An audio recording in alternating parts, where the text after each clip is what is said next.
This is a live on Finding Your Voice with Mystical Living. So I'm going to share this live right now. And let me share it with her so she can jump on.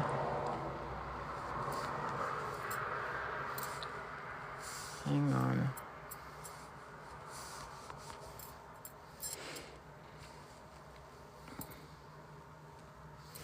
All right, so this is going to be about finding your voice. And yesterday I was reading a lot from Thoth's, the Emerald Tablet. And boy, oh boy, so I'm waiting for Mystical Living to come on to talk about finding your voice and being authentic in your journey. Many of you ask me when you do readings and sessions with me, whether it's hypnotherapy, whether it's Akashik readings or whatever, psychic readings, spiritual coaching, you guys will ask me, how do I find my mission? And many of you don't understand that the first step to finding your mission is the primary focus in the beginning is to understand yourself. And I don't mean yourself in just this incarnation. I mean as much as you can, understanding the multidimensional truth and your reality and this reality and how it all fits in and why you're waking up. So hang on for a quick second. Anyway, let me see here. Let me see. Okay, so hang on. Let me see if I can. Let me see here. Okay, so the invitation was sent to you, Mystical Living. Okay, so hey, how are you? So glad you're here. So, Mystical Living is a woman of remarkable spiritual gifts, incredibly empathic and psychic, and as well as incredibly humble and very careful with how she navigates through life and how her actions and words impact people, which is honestly quite amazing to witness. And so one of the things that her and Andromeda Flame, and I spoke to you about this, is how very much in your Kuan Yin energies you both are. And that this energy is just as valid as Kali energy, that it's very important. So I want you to introduce yourself in your own words, and I want to thank you so much for taking out time, because, you know, time is precious. It's a very precious thing, and isn't it? And try to get your sound up if you don't mind, so we can hear you better.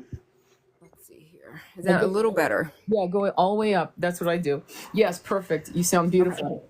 All right, so Mystical, tell us what's going on in terms of introduce yourself, and then let's rock and roll. You know? Okay. Well, my name is Heather, and I am the creator of Mystical Living, but I'm also inspired by Tony and her work and her ability to be able to allow people like myself to come on her platform and express themselves in their authentic selves. And I wanted to come here because I wanted to be a voice that speaks from my own perspective, but also honor other voices and just be an open mind to launching my voice and hearing what others have to say. So that's why I'm here, and I'm honored to be here with you. I'm honored as well. Angie is also a very, and I'm Angie's asking to jump on so we can talk a little bit, but I definitely, if that's okay with you, I'd like to invite Angie so we can expand on the conversation. And thank you for your generosity of words and support. And we see each other, sisters. So it's like, hey, we're like definitely we've hung around in different incarnations and different dimensions. There's no doubt. It's like the recognition is beautiful.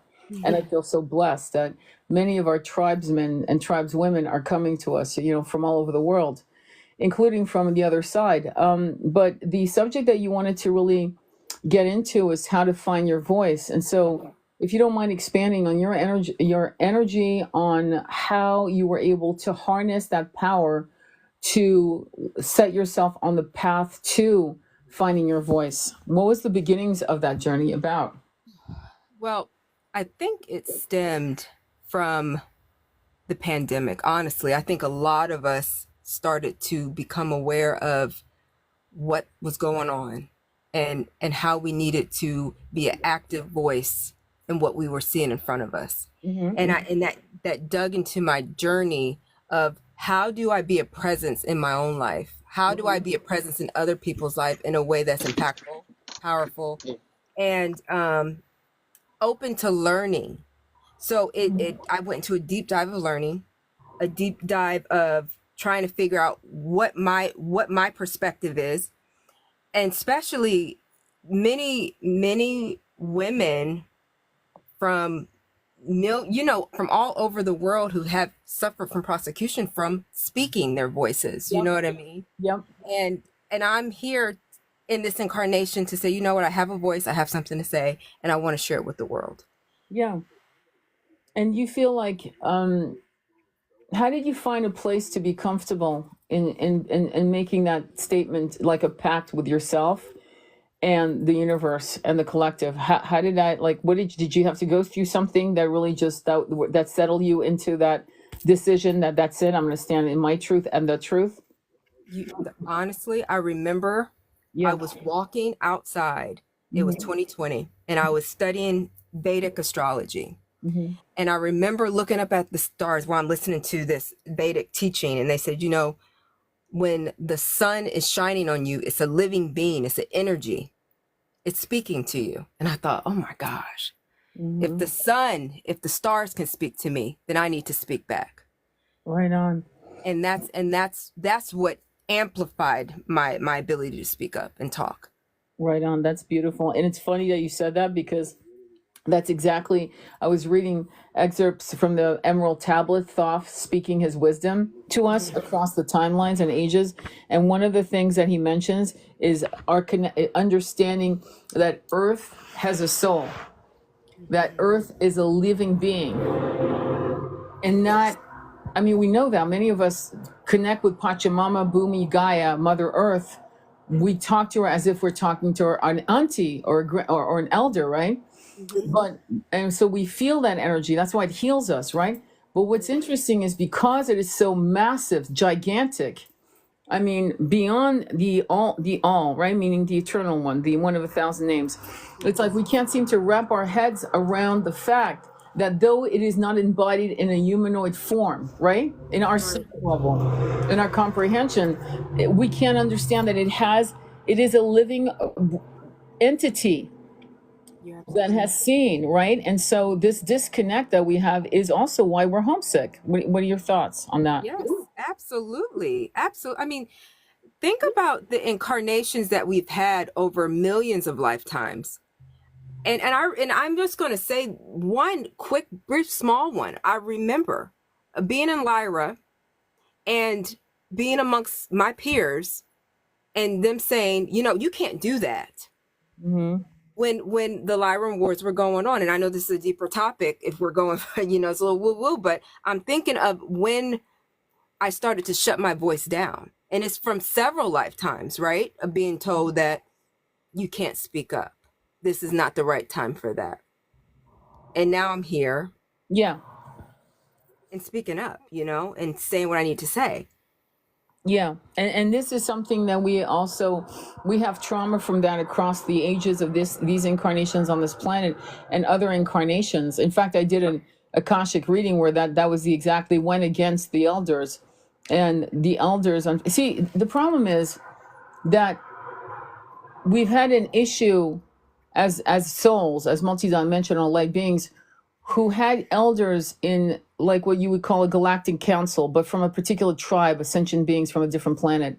Mm-hmm. And instead of explaining, and this is something even parents do today, instead of saying no, and then the answer of the kid is no, why no? Well, because I said so. That's not enough for anyone that has an intelligent mind and curious mind. So many of the things that we did in other planets where they told us, no, this is not the time, like what you just shared with us. I'm sure if they had explained to you why it wasn't the time and what was the map future they were looking at, and why there was that if you pushed against the machine, if you did it in this particular timeline in that other incarnation on this other planet or whatever, that it could have created a complete domino effect to the negative. And what I'm finding with the Akashic readings I'm doing hypnotherapy is that they will not tell you, and I think that come on, the arrogance or whatever you want to call it is shifting. Now we're realizing that we are all on the same team, and that if we have opposite views, we must be comfortable in articulating why not and why not now. And then at this point, if the answer is absolutely one of cowardice and one of subjugation, then okay, yeah, all bets are off. But you know what I'm saying? You're absolutely right. You're absolutely right. If you're going to have a voice, well, we all have a voice, right? Let me just be very clear. But be able to articulate your words in a way where somebody could understand it. And then some people aren't ready for that. You have people who are teaching, but they're regurgitating information as if they just read it from a book. But are they really feeling what they're saying? Is it really true to their essence of who they are and what they're trying to create? I mean, I can read any book and hear the same thing over and over again. Right. Well, a lot of knowledge, a lot of knowledge is regurgitation. You're absolutely right. It's not even well done. It's like it's diluted over time. And I think that what people need to understand who want to find their voice, right, is that in your meditations, you will get original downloads, original direction, brand new, fresh approaches to guide yourself, those you love, and the collective, if you wish to share with the collective. And this lack of trust, this looking up at other people, or because they have, no offense, they have this degree, that degree, or they're making $100 million a year speaking. Don't get me wrong. I don't denigrate those people, but I do know for a fact that some of the content creators are literally parroting bullshit. It's not even theirs, and it's very poorly done. And so, what I would say is find your authentic voice, which may be very, foreign even to your own monkey mind, right? Some of the names, right? Some of the names I can say that have been their ass kicked throughout this, throughout the last the late 20th into the 21st century is David Icke. That's one guy who fucking got his ass kicked for having original downloads and connecting the dots. Graham Hancock's another one who said the Sphinx was way older. There was no way. It was what they had, the archaeologists and the Egyptologists had pronounced. It turns out it took almost 20, almost 30 years, but he's right. They're not they can't deny it now. And things of that nature. So you guys are going to have to be comfortable in coloring outside the lines and piss a lot of people off sometimes, right? What are your thoughts on that to get that kind of courage? You're right. It takes massive courage to be able to have a voice and not be afraid of speaking what's authentically from your heart, because every one of our guides are giving us downloads. You know what I mean? And they're trying to help us articulate in a way without fear. We just got to be able to trust that and then lead that in a way where no matter what happens, because some people may not agree with us, no matter what we say. And that's okay. And that's okay. Yeah, because I mean, like there's some things, like I remember there's some weird, like for example, I'll never forget, I was going down the staircase where it was a basement in a bookstore, a really well-known bookstore in Pasadena, California, called Alexandria 2. And based on the Alexandria Library in Egypt, obviously. Anyway, so long story short, I remember this would have been 1991, 92, and this person talking about how there were a walk-in, but guess what? That they were a reptilian who had crashed their spaceship, and the body died of this reptilian, and it jumped and took over the body of a human, and everyone in that audience nodded their head. 30 people. Wow. That was mind-blowing shit. Yes, it is. Because now we weren't just talking about walk-ins, which by the way, there's movies made on that subject, for entertainment, obviously. But we're talking about not only just walking in, but walking in from one species basically to another. You're absolutely right. Wow. It happens. It's happening. Yeah, So I exactly. mean, it's happening now. Yeah, But what I yeah, will say, I will yeah, say is you're absolutely right. You're absolutely right, Tony. I can't yeah. deny that. Yeah. And so I think with the concept of finding your voice, and you get a hit, and the hit means you get a download. A Yep. hit, a download, it comes out of nowhere. It's like a hummingbird just flew by, and when you went, whoa, hang on, whoa, whoa. And to find your voice, you start with trusting yourself. And the trauma of having been an abused child, or and fucked over by a lover, a beloved, whatever, and having series of situations where you have beloveds who have betrayed you, will make a person not trust themselves on even buying a flavor of chewing gum, or choosing a pair of I don't know, milk. Like for example, choosing half and half or milk or whatever. Like every decision now becomes really hard. And so what I will say to people is that you have to like separate psychic downloads and the human experience of being betrayed. That needs to be healed. But the spiritual downloads have nothing to do with your 3D experience. How is that possible? Well, because the betrayals and everything that you've gone through in the 3D human experience is a complete separate reality than the downloads you're getting from divine guidance. Absolutely.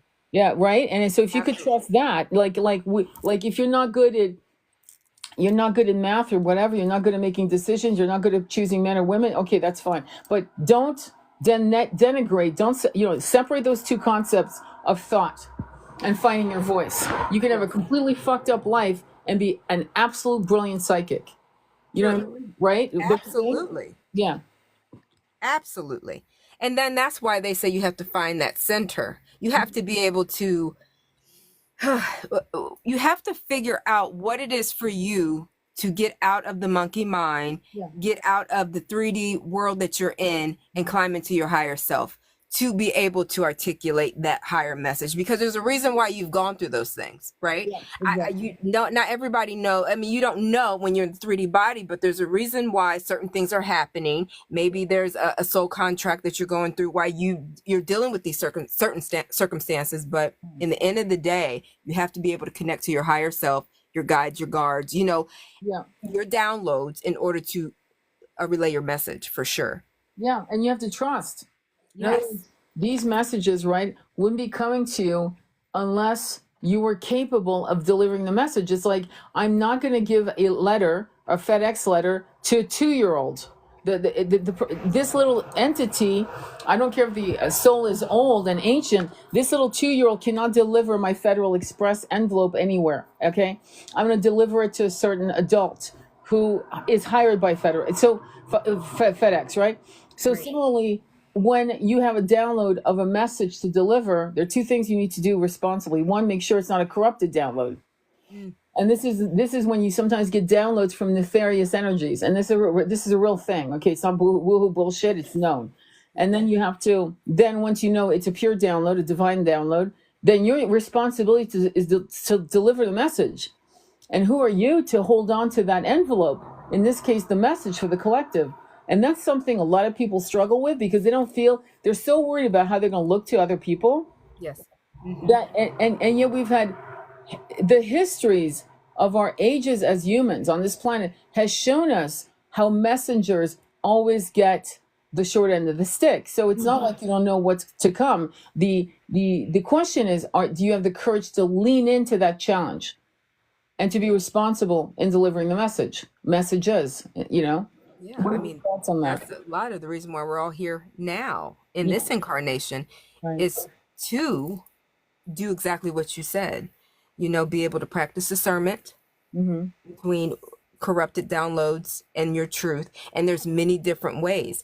And I think, since that is such a big deal for many people, what would you want to offer for people to be able to do that? Because that's one of the biggest issues that a lot of people I have that are around me, that says, I don't know if this is just woo woo, or just me making this up, or this is really a connection to source, or downloads that are pure. Right. Well, I mean, it's the way you feel. First of Yeah. all, you'll feel weird. Not you won't feel doubtful. There's a difference between feeling weird and feeling doubtful. Doubtful means I don't trust myself. Weird means, wait, hang on. It's kind of like being in a restaurant and you taste a spoonful of the food and you go, wait, that's off. The fish is off. Yes.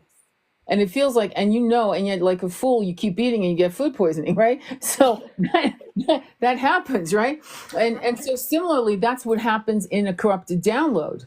It either, and I'm going to give you actually literally brass tacks that I've seen. So I see my visions in colors, right? Like really like colors, or there's a foggy film across it, which is very annoying to me sometimes. But I'll tell you when I know it's fucked up. When the colors are so bright, but I feel overwhelmed and I feel, I don't feel right. I don't feel good in that. Okay, that's number one. Number two, when it's just literally, there's no colors. It's completely stripped. It's like, it's almost like line drawings with charcoal. That's for me. Okay. Also, I remember having, because I meet with my guide, you know, I remember two sessions in my meditation where I saw a faceless guide, no face. And that gave me, and then the second time, so we were on a cliff, on a hill, whatever, on a mountain, on a bench.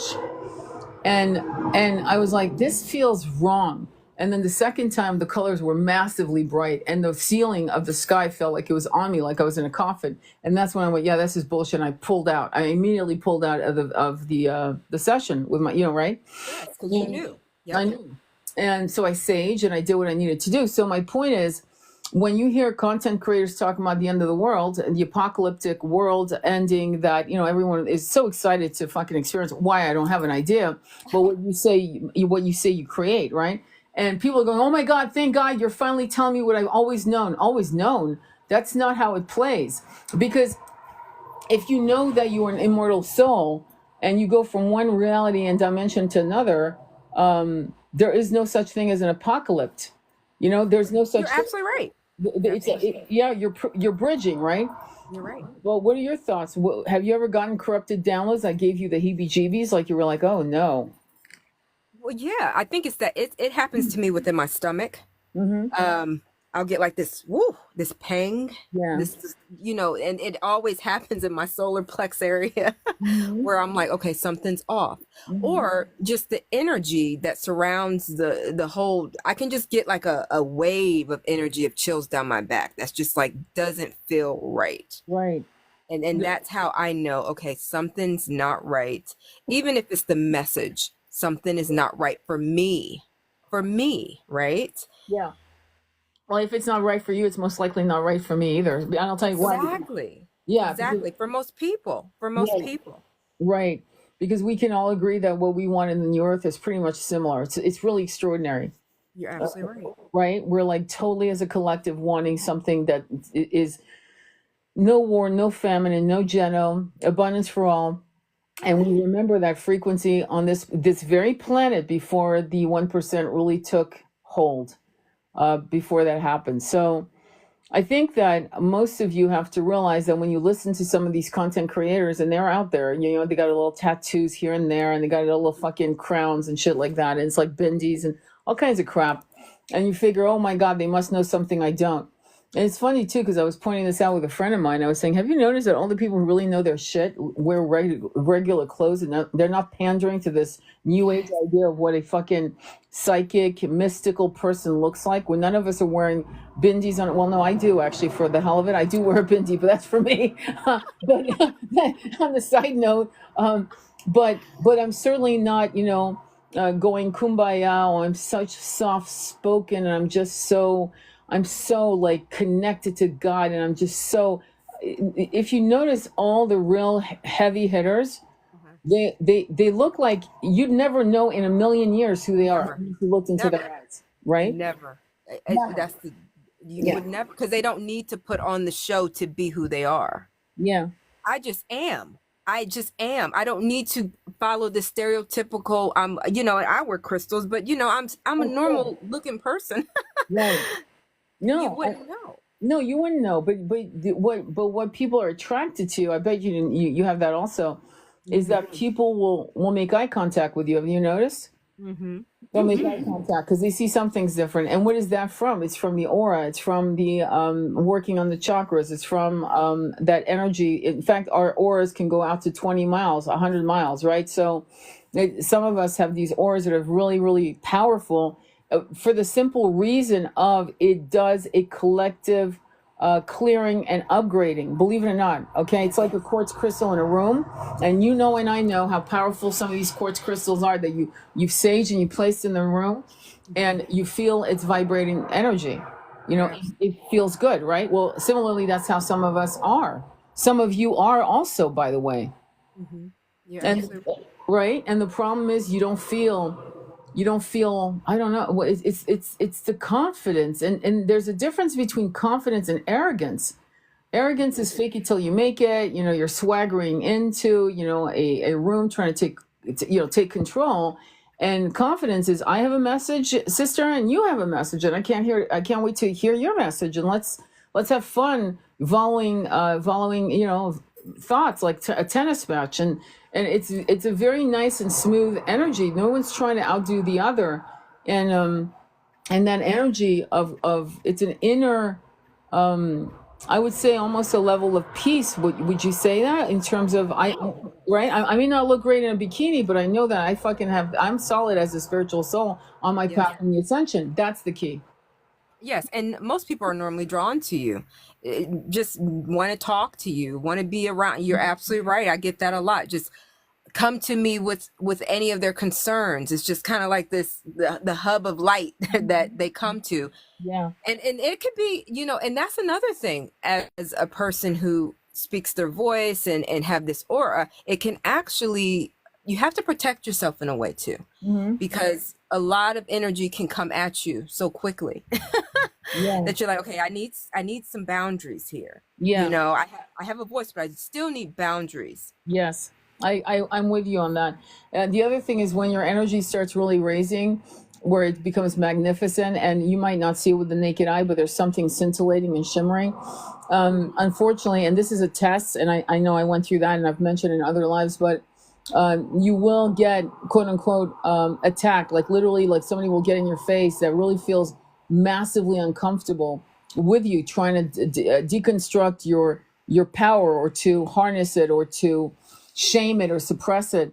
And it'll be very, very low level, like almost 2D, like Neanderthalic energies coming at you. And that doesn't mean it'll happen to all of you who come into your power, but it is a sign that you're really kicking ass in the ascension train. Yes. I don't know if you've ever had that, but I know, and I thank God, my reaction was instinctual. I laughed. I literally laughed in their face. So when they when they came at you with that heavy want to be debative, is that what you mean? Like that frequency of like, oh no, you're wrong, this is why I'm right. Is that what you mean by no, that, you know how I deal with people like that. No, I meant like physically coming at me, like physically. Oh wow. Yeah. I have not had that form of energy. Just, I mean, I don't know if I will, maybe, but hearing how you handle it, maybe I'll just laugh, It was instinctual. It was like, Yeah, I was like, are you fucking kidding? For real? Idiot. that's not what we're here for, that we're not here to fight you on it. We have a point of view, we have a message that we feel is a powerful message that can help the collective, and we're not here to be in battle with everybody who disagrees with us. I know I am genuinely not, because I don't have that kind of energy to carry to fight everybody who doesn't agree with me. I'm laughing because, but that's the point of the Kuan Yin energy. Kuan Yin doesn't fight she doesn't give a shit. Kali will kick down doors. So Kali will just kick down doors just because you fucked up.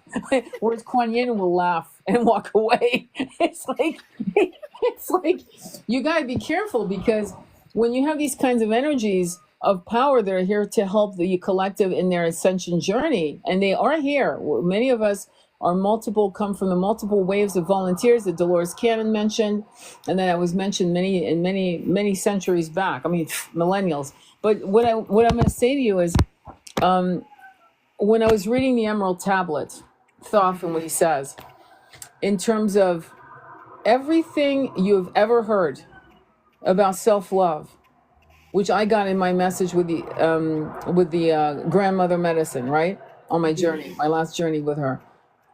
It's all self-love. Now, the problem with self-love is that to deconstruct it means you don't have to love your entirety, meaning your physical form in all of its entirety, to be honest. But you do need to and honor your soul and its incredible power with awe. It's almost like looking at a 50-foot wave, and you're a surfer. You're on the beach looking at these waves crashing. That's your soul. Your soul is magnificent. It's powerful. It can create and it can destroy. So there's like almost like reverence to it, but also like there's a responsibility to it. Like that's the part of you that you have to love. Yes. You have to step back away from what you're looking in the mirror, because that is what's fucking you up.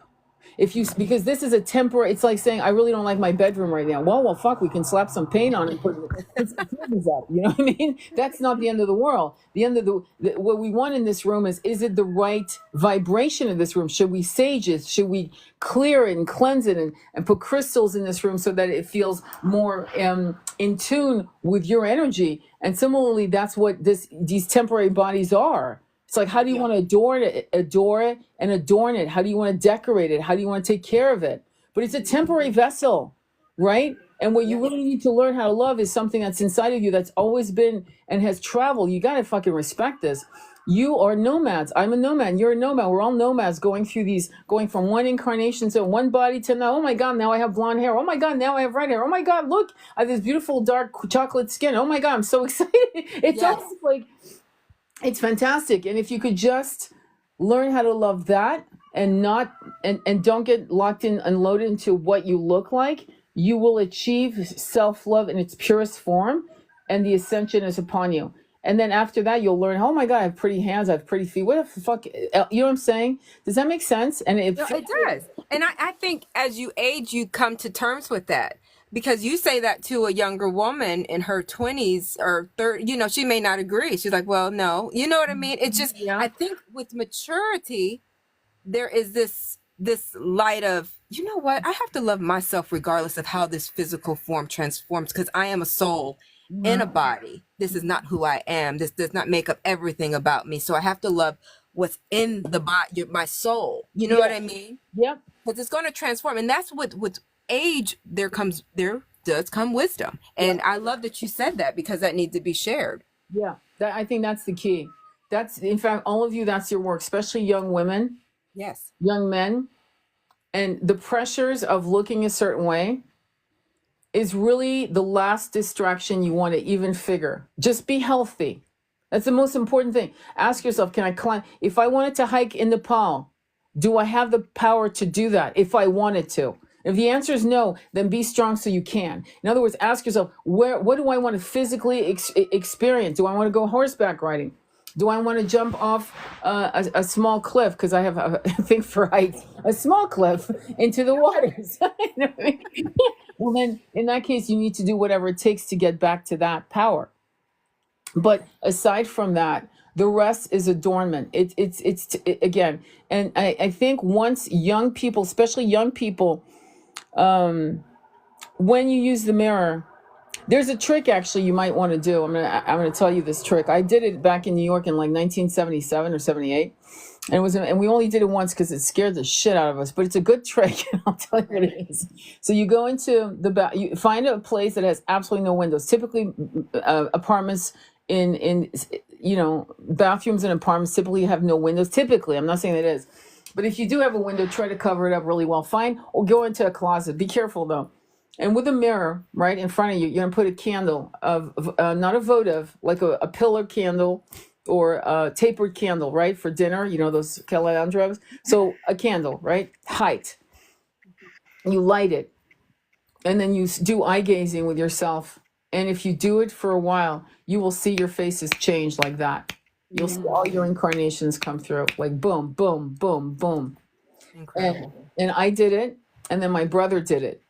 It was like, and that would give you perspective. Awesome. That's a great tip. That's a great way to understand that you are more than the body that you're in. Yeah. And then we can honor each other regardless of any age. Exactly. Because honestly, there's a lot of what can I say? There's a lot of in our culture now, Yeah. young, beautiful, this and that, and we're forgetting the elders and not, I don't even want to say elders, but the people who have matured in their wisdom Mhm. and act like they don't exist. And that's not fair. We all can contribute. Well, the thing is, in I think it's in. I wish one of my European friends just stepped out, or Norwegian friend, but there's Yes. I think it's in Finland. I believe, I'm not sure. Don't. It's either in Finland. It's one of those Nordic countries. It could be Denmark, Finland, Norway. I don't know. But in one of them, they have a library where you can rent out an elder, and you rent out the elder so that you can learn from them, because you guys. One of the things you're going to have to understand, like, I loved my grandmother. She was born in the 1800s. I sat at her knee listening to her stories of Paris in World War One and World War Two. You can't quantify how important those stories were to explain to me the dynamics. Then it was my mother telling me that the first time she ever saw an orange was in is when the war ended in 1945, right? Mhm. So my point is, and then there's more, because there's data, because you see we've been lied to. So right now we're going through a massive transition as a people to the ascension, and you guys are missing the point, you young ones, in not talking to elders who remember much of the fuckery that will help you connect the dots to the fuckery they're trying to shove down your face. So when you go to elders, you'll get information that is not on the internet, that has been oppressed, suppressed, and also the kinds of moods that people were in during, say, the 1930s, 40s, 50s, 60s, and so forth. Okay? The kind of real experiences that were going on. So that you can get a really good idea of, okay, so now the 1% is saying this, but I'm talking to a couple elders, and clearly that's another lie. And that's going to be important in many of you who are starseeds, who are here to push against the machine. That's why you want that knowledge. You want it. You want to record it. You want to journal it so that you never forget. And that's passed on. Does that make sense? So that's why. Not to mention there's wisdoms, Yes. and regrets. You'll talk to older men saying, she was the love of my life. I didn't go after her. And I ended up marrying a woman, and it was a miserable marriage for 30 years. And I had two kids, and they don't come visit me in this nursing home. You get to hear people's stories, and it could probably give you and inspire you a very fierce and beautiful, authentic life when you listen to the elders who are saying, I should have been, I wanted to be a painter, and I just follow my dad's business as a car mechanic. It's not what I wanted. You see what I'm saying? Yeah. Absolutely right. Yeah. That's another thing. That's a voice. That's a voice that we need to hear. You know what Mhm. I mean? Yeah. And I think that we need to honor that in a way. And all we do, because it's history. And then it'll probably help you get downloads from your own incarnation. Just listen. Oh my gosh, that feels familiar to me. Especially the younger generation, because not you can't Google everything. Yeah, and Mhm. not everything is through a Google. I know that's a big hype, but Yeah. I hear you. It's sometimes it's deep within, and connecting with each other to get that information. beautiful. Why do you think um the why I want you to share it in your own words, in the way you actually can package it in words. Why do you think the 1% is so afraid of our awakening? What is your belief as to what's about to come? Okay. Well, I mean, well, there's different timelines playing out, and anything can change. You know what I mean? I think that the 1% is afraid of the massive star seeds that have come in Mhm. to waking up so many people, and I also believe that with all this transformation going on, it's for a reason for a lot of us to wake up. Yeah. You know what I mean? Yeah. Uh, Without it, a lot of people, if everybody just walked around and there was no COVID and there was no world wars, nobody would be awoke. Nobody would wake up. So it's almost like these massive changes in the world is helping a lot of us remember why we incarnated, what we're here to do. Yeah. And by them doing that, it's actually waking up more people, be honest with you. Yeah. So I think that they should be afraid in a way Okay, keep on waking us up so we can be aware what you're doing, what you're up to. Yeah. And the technology was, it's funny how it came on very benign wings, right? And to be honest with you, I remember that where it was really I mentioned in my book Recall, the porn industry really got into it from the giddy up. Everyone else was an idiot. These were people with master's degrees in marketing and had no idea where the internet was going. But finally, we're using this World Wide Web to talk about real critical information and the various ways we're sharing that with each other. It's a massive tribal village, and we're all sitting around the fire and sharing stories and wisdoms and knowledge from people long gone. And that was always the plan. So it's interesting how it came on, and now the 1% is going, holy shit, misinformation, and we've got to control the information. No, you mean you can't control it anymore, because if you guys remember, many of you who are boomers and many of you who have parents or grandparents who are boomers, guess what they were saying, right? There was only, right, two voices. There was only the channels and the radios, and as they gobbled up these channels and radios, there was always one, pretty much maybe two voices. And so whatever they told you, you had to believe. I mean, what else was going to do? There's no one else, and everyone. So the whole collective for almost I'd say 75, no, almost 100 years was dumbed down to such levels of control that, to be honest with you, I think they're shocked that we are so intelligent as a collective, that's so curious and so incensed over the lies told over these many decades. And so it's really upon you to start creating content, because we're talking about how to gain your voice that starts skating around things that you may not be an expert on the topic, but who gives a shit? Just talk. See what your guides will tell you. Quite often when I do my own lives alone, right, I'm downloading. No one can talk that fast without stopping unless they're downloading. I don't care if it's about a political thing. I don't care if it's being doing lives about being against Geno and describing it. Like there's a young kid doing that. He's been doing it all day. A young British kid, you might know him. And you can't talk that fast without stopping unless you're downloading. It's called channeling. We have a weird idea that channeling is like Bashar and doing these big voices and doing all this shit. Sometimes channeling is just exactly where you're just downloading information, and it's so brilliant, it's not yours. You're being divinely guided. What are your thoughts on that, my love? Absolutely. It's just quick. It's just coming out. It's spewing out, and sometimes you can't even stop it. That's probably why some lives go longer, because you're like, oh my goodness, this is just is pouring out of me. So You're absolutely right.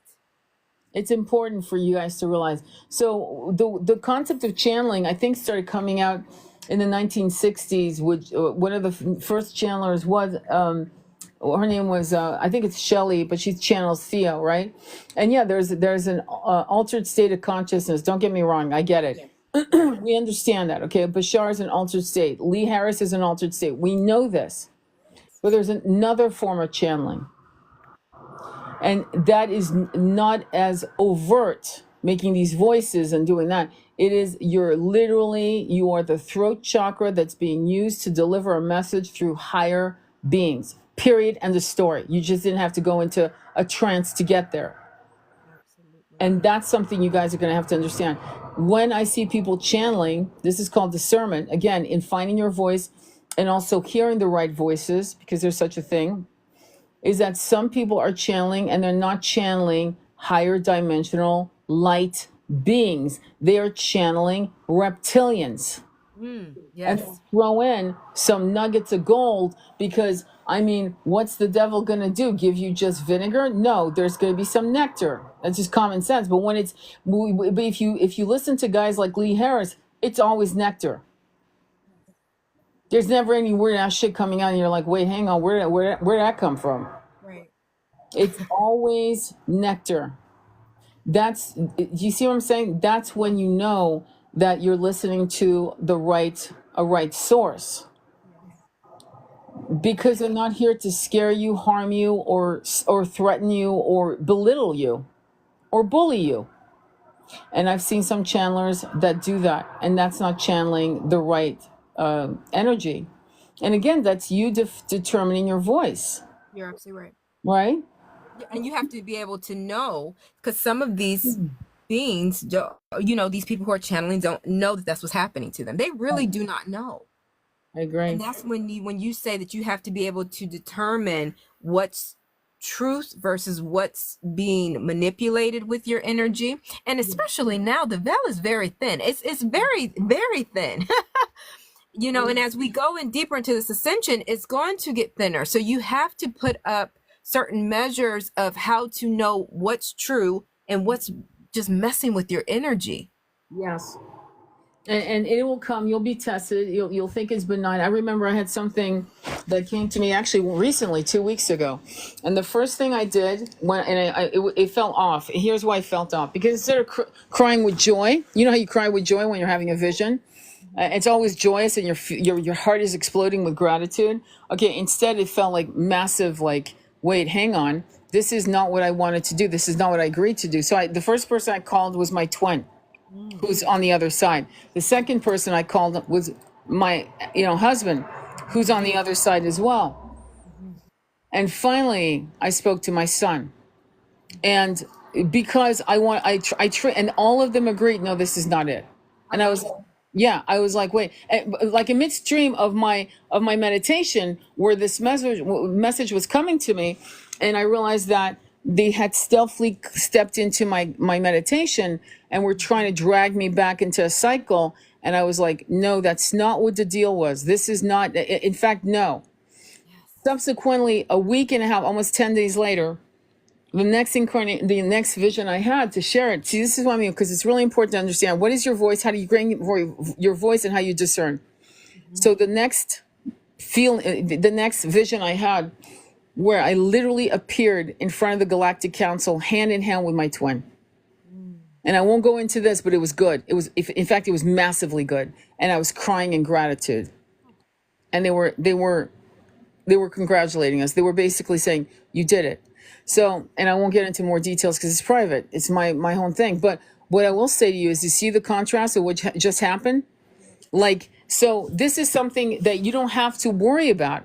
It's not, oh my God, let me go back to Yeshua. Let me go back to, oh my God, I'm freaking out. No, it's tests. It's blocks. It's like driving your car, and you think it's going to be a 1 hour ride to your destination, and boom, your GPS says accident ahead. Would you like to reroute? And you reroute. It's really that simple. It's not complicated. No one is going to take over your soul, or unless you're at a level of massive weakness through addictions or massive depressions. What would you say? Do you think that's correct? Yeah, I do. I think the lower your energy is with, like you said, addictions, of real massive addictions, because you're not in your body. Right. How are you able to really receive when you're in that state, right? So yeah, it's all about, and this is a thing. So let's talk about it. How do you get out of that energy of being so low? Because we all experience lows and we all experience highs. Yeah. How would you say, let's raise our energy up so we can elevate to understand the message that isn't corrupted? How would you tell your audience let's express that. How do we do that? Raise it up. Well, I mean, you raise it up, but it's not as easy as it's not exactly. It's not. So what you have to do while you're going through, whether you need a drink, I'm not going to play a game. Oh, don't drink. Yes, of course, don't drink. Don't get high. But if you're going to do that, or you're going through a massive depression, this is when you call on your guides to protect you. Yes. That's number one. You sage yourself and you protect. I personally do the 4 corners above and below, and I have a video on that if you guys want to see it listen to it on how to do it. But the point is, I call on my protection every single day, like bodyguards, and because I know that, like when my twin, passed, when somebody you love passes, you're toggling between being transcendental and being happy for them and excited for them. and just grateful that you were there, right? But there's the human experience of saying, oh my God, I will never see them in that incarnation. You have to understand, you don't just miss the person in the physical form, you miss the person in that physical form. The way they smelled, the way they look, their eye color, that will never be again. And so you miss the sound of their voice, that accent, the way they said certain words, the way they breathed your name, that is gone. It's going to be a different, when you meet again on the other side of the veils. It will be the nectar, don't get me wrong, but there is an attachment to that reality of what they embody in this body that they were incarnated in, and you do miss that. That is a human thing. So you don't beat yourself up about it. You realize what's going on, and you push yourself more and more into transcendental acceptance while you're getting protection, so that they're not being stepped all over. Does that make sense? That's how I do it. How do you do it? Yeah, very similar. Every day, because in this 3D paradigm, we do experience all types of things. Yeah. So I have to take the time. I think it's also okay to take the time away and go within. Yeah. If that's what you need to do, and say, okay, I have to shut everything out so I can heal, then that's what you need to do. And then that can help elevate you by going within, doing whatever you need to do while you're going within to raise yourself back up, to come out and speak to people. Because when you are in a very traumatic state, sometimes many people can talk and that's how they get through it, but sometimes it is going within. Yeah, I agree. And you have to be prepared, because the problem with our societies, and I have to include all of our societies, because I can't pick one, but we have a very big problem with openly grieving in public. We have a problem with tears, and we have a very big problem with anger, all of which are things you can't suppress at all. And we do not believe in real emotions. We've lost our ability to tell what is real when somebody is going through an emotional implosion and what is not. I don't know why. It's bizarre to me. But like, for example, and I'm going to bring this up because I'm being told to, so I'm going to do it again. When you look at the Menendez brothers on trial in 1993, you can't make that shit up. There's no method actor on the planet that can do that. And I dare you to show me one who could ever do some of those scenes. So why am I bringing that up? Because we need to also acknowledge what we feel is real. We have to learn to read people. How do you learn? Well, you watch people. This is one of the things I love about Europe. You sit in a cafe, brasserie, pub, whatever, and you watch people. How do you train your children to do this? You have them hang out with you and watch people, and you ask them, who do you think has good energy? Why do you think that is? Who's not? Who's hustling the system? Meaning, who's playing like they've got money? All kinds of 3D questions, but also spiritual questions. How does it make you feel to look at them? Here, why don't you ask them directions? And telling the kid when they come back, how did that feel? Did you trust them? Did it feel good? We're not doing that with our children. We haven't been taught that either, for the most part, right? So that means that you have to teach yourself how to read people. You have to look into their eyes. You have to hear their sighs. You have to hear their pause. You have to read between the lines. This will be massively important to you as you ascend, because you'll be able to discern with finesse. What are your thoughts on that? Or something similar? Absolutely. Yes, you have to. You have to be able to read people. And like we've been talking about, you got to connect with your downloads and set boundaries and understand what's corrupt and what's not. And that's how you be able to read people. You can just feel it too. You know what I mean? Like you said, you taught your child. I remember live, you said you taught your child, okay, how do you feel around that person? Children are very receptive to that. So, I mean, we can do that as parents. You know, how do you feel? Yep. It's probably the most important thing you can teach your kid, because your kid will feel something that doesn't go right. They'll come across someone as, say going down the street and walking and just not feeling right, continuing that path and double backing or taking another path just by pure instincts, not believing that because it's a uniform person or it's this person, that they should trust them. This is something that we have to become adept at, in training. And that's a training thing. That's like training somebody how to meditate, training somebody how to kickbox. It is like a Shaolin type of thing, becoming a Shaolin master. And the reason I'm saying that is because we for many generations and okay, have taught our kids to be polite to Uncle Billy. Mm. We gave our kid the creeps. Okay. And we looked at people, oh well, the pillar of society, they would never do anything like, well, he runs the Boy Scouts club, you know, shit like that. Now the shit's on the streets. Now we know, holy fuck, right? I mean, look, and that's why the Menendez is such an interesting case. So once we understand that we need to honor our hit. So when your girlfriend says, "Oh no, but he's really nice. He's a friend of my brother's. They've been friends forever. They went to junior high school." Your hit that says no is a fucking no, and it's not a discussion. That discernment and that ability to self-advocate is going to be very important when you go into your spiritual ascension, because it's actually very similar. It's just in spirit form. What would you say? Absolutely. There's nothing that you said that I can't disagree with. I agree 100%.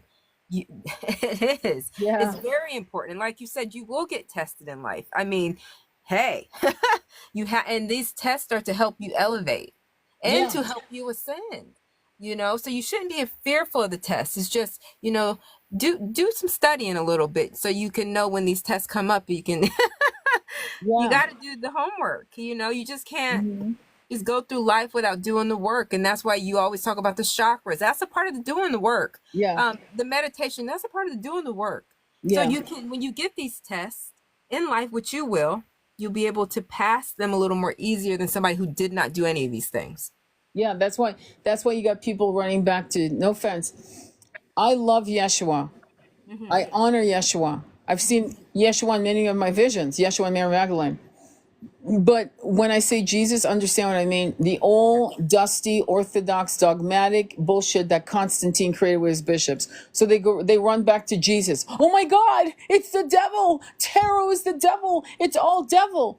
And it's interesting because it's like, it's not the GUN that gets people in trouble. It's the whoever holds it. It's not a sword that is going to harm someone. I mean, the sword can cut a tomato in half, or it can harm someone. It's the beholder of that sword. It's the holder of that sword. And that's what we need to understand about all of the metaphysical tools that you guys are approaching. Like the crystals, they're demons inside the crystals. Well, I mean, if you're, playing voodoo tata games, yeah, I'm sure you can actually get a little demon inside your crystal. I mean, I'm not going to argue. However, why would you go there? And it's interesting when you read Emerald Tablet, and I mean, this is ancient shit. This is like pre-Atlantean. Okay, he was called Thoth the Atlantean for a reason. Okay, meaning Atlantis. So his knowledge, and by the way, his teachings are used in all of the ancient scriptures. I wish. I mean, I heard about the Emerald Tablet. Don't get me wrong. I heard a couple things, but so above as above, so below. That kind of thing. But to read this, all he talks about is move away from the darkness, walk into the light. The instructions are clear. Yes. The instruction, right? I don't know if you heard my live last night, but I was up until like 4:00 in the morning reading this out loud and alive, and I'm going to tell you something. That's it. Nothing is evil. There's not one tool on the planet that's evil, unless, right? Unless you go with that evil intention of creating an egregore of evil.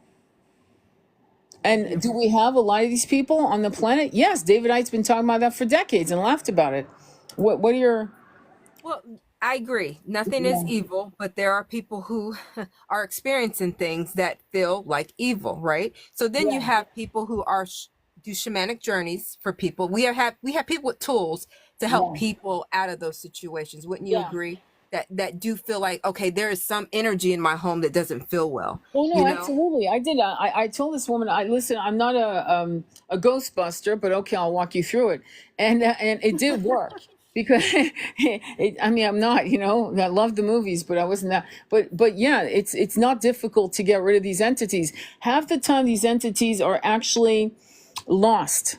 In other words, they did not drop. In other words, when they dropped their bodies, they must have been in a fearful state of death, which is, it's common across the planet, which is ironic because believing in reincarnation, we are masters at dying. So I don't know, there's this, but it's like jumping off a high jumping board, a high, like 100-foot jumping board. And it's the first initial like, oh shit, okay, but boom, you go in and you cannonball out of it. But so what I feel is very similar to, which I love, the movie Ghost, right, with Demi Moore and Patrick Swayze, is that like almost like that rancor of how dare you take my life, like I'm not going anywhere, or how dare you take my house, right? So you'll have these energies that are trapped, and the portals closed. See, that's the problem. The portals closed, and so now they don't know how to get out. This is why the Tibetan monks, I don't know if they still do this, by the way, but from what I've read, they would sit next to a person dying and go into a transcendental meditation to help the soul guide them to the portals so they wouldn't get lost. It's a real thing. They were actually doing that. That was the tradition of the Tibetan monks would die at the deathbed of people. So this is why it's important for you guys to like realize that when somebody's passing away, last thing you want to do is scream and cry and beg them to stay. You're supposed to support them to cross over so that the journey is without a hitch. So yes, to answer the question, you and I both know that there are entities that will be stuck in loops, and some of them are actual entity souls, and some of it is holographic playback. Yes. There's no one there. It's just an old energy repeating itself. Does that make sense? Oh, absolutely. Yeah. Absolutely. Yeah. Yeah. I mean, So, yeah. So she was talking about T. Kinos was saying the Gospel of St. Thomas needs to be replaced into biblical teachings, not Hamadi library also. Yeah, we can hold our breath on that. I mean, I'll turn blue. Okay. But it's our job to just, create our own Bible. And if you read Thoth's Emerald Tablet by Billy Carson, who's an amazing mind, yes. amazing, brilliant man, he read his book. It's self-published. It's not cheap, but it's a book worth buying. And the knowledge that he shares and the little footnotes he puts in to kind of explain. When I was reading it last night, I was explaining my take on it. That doesn't mean I'm correct, but my downloads on it. And what I can tell you is that everything you've read in the scriptures, from the Quran to, I'm sure, the Torah, to some level, and I'm not going to say too much about that book, but and the Christian Bible, it comes from Thoth. It's like I was reading it going, oh my God, oh my God, oh my God, bloody plagiarism. Okay, it's like fuck, it's messed up. It's messed up. Yes. Yeah.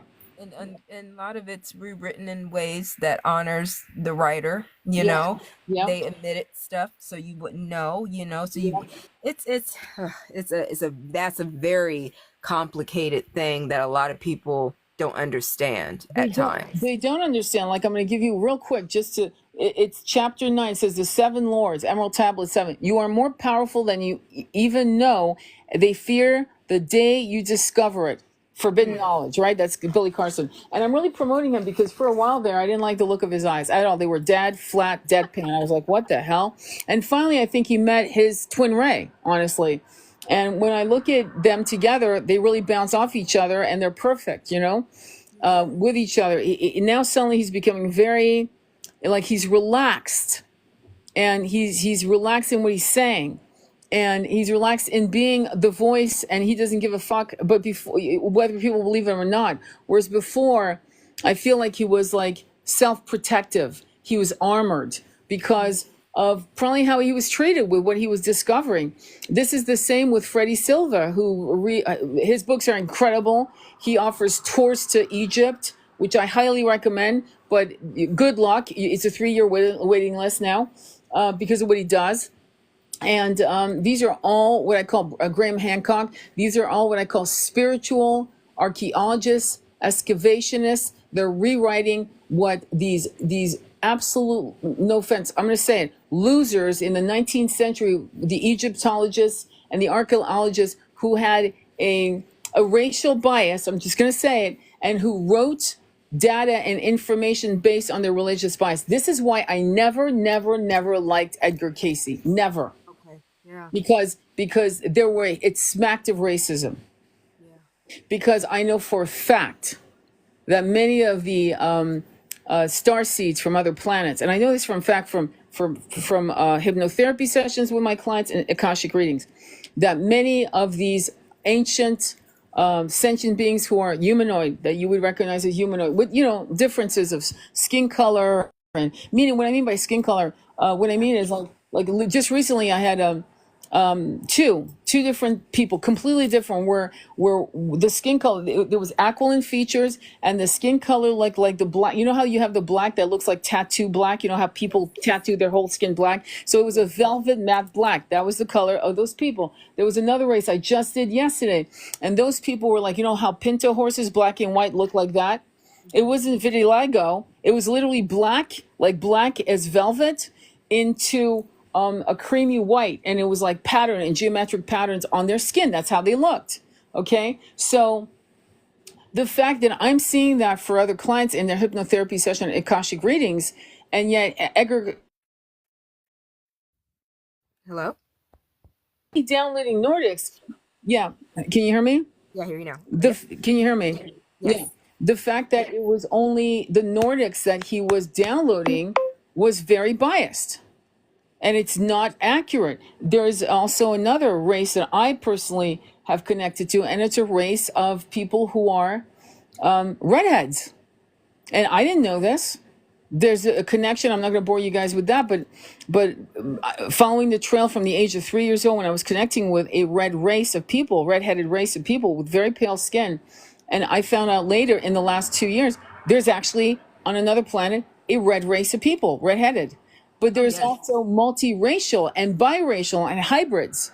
Yes. And Edgar Casey was not downloading. So the sleeping prophet and saying that all his predictions were correct, I don't know. I never studied him, so I can't really say. But I will say this: Houdini was, and a lot of these people at that particular timeline, like Blavatsky and all these people, and Aleister Crowley, who again I always say was a pedo. This is known. I sometimes I have to look and go, wait, hang on. Who were these people? And some of them were reptilians, in my humble opinion. It doesn't mean I'm right, but the information they were giving us wasn't pure downloads. There was a reptilian agenda to it. So either they were getting, what do you think of that? Do you think that the information was given based upon the time frame? What people were willing to receive in that timeline? Do you think that as we go forward now, people are willing to receive that there was redhead? We are more evolved enough to receive that information. Well, let me put it that way. That is not our job to edit shit out for the timeline we're in. Okay. That's not appropriate. And I made a mistake when I was 29 doing a reading for a girl. I never did it again. Now that's why people either love me or they don't, because I tell you the truth. I don't care what you want. It's not that I don't care what you want. I care what you want. I'm not going to be an asshole and hurt you. But what I mean is I'm going to tell you the truth.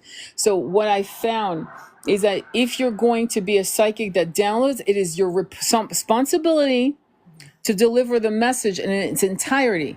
I even had one download where I was told, don't tell him, he may not be ready.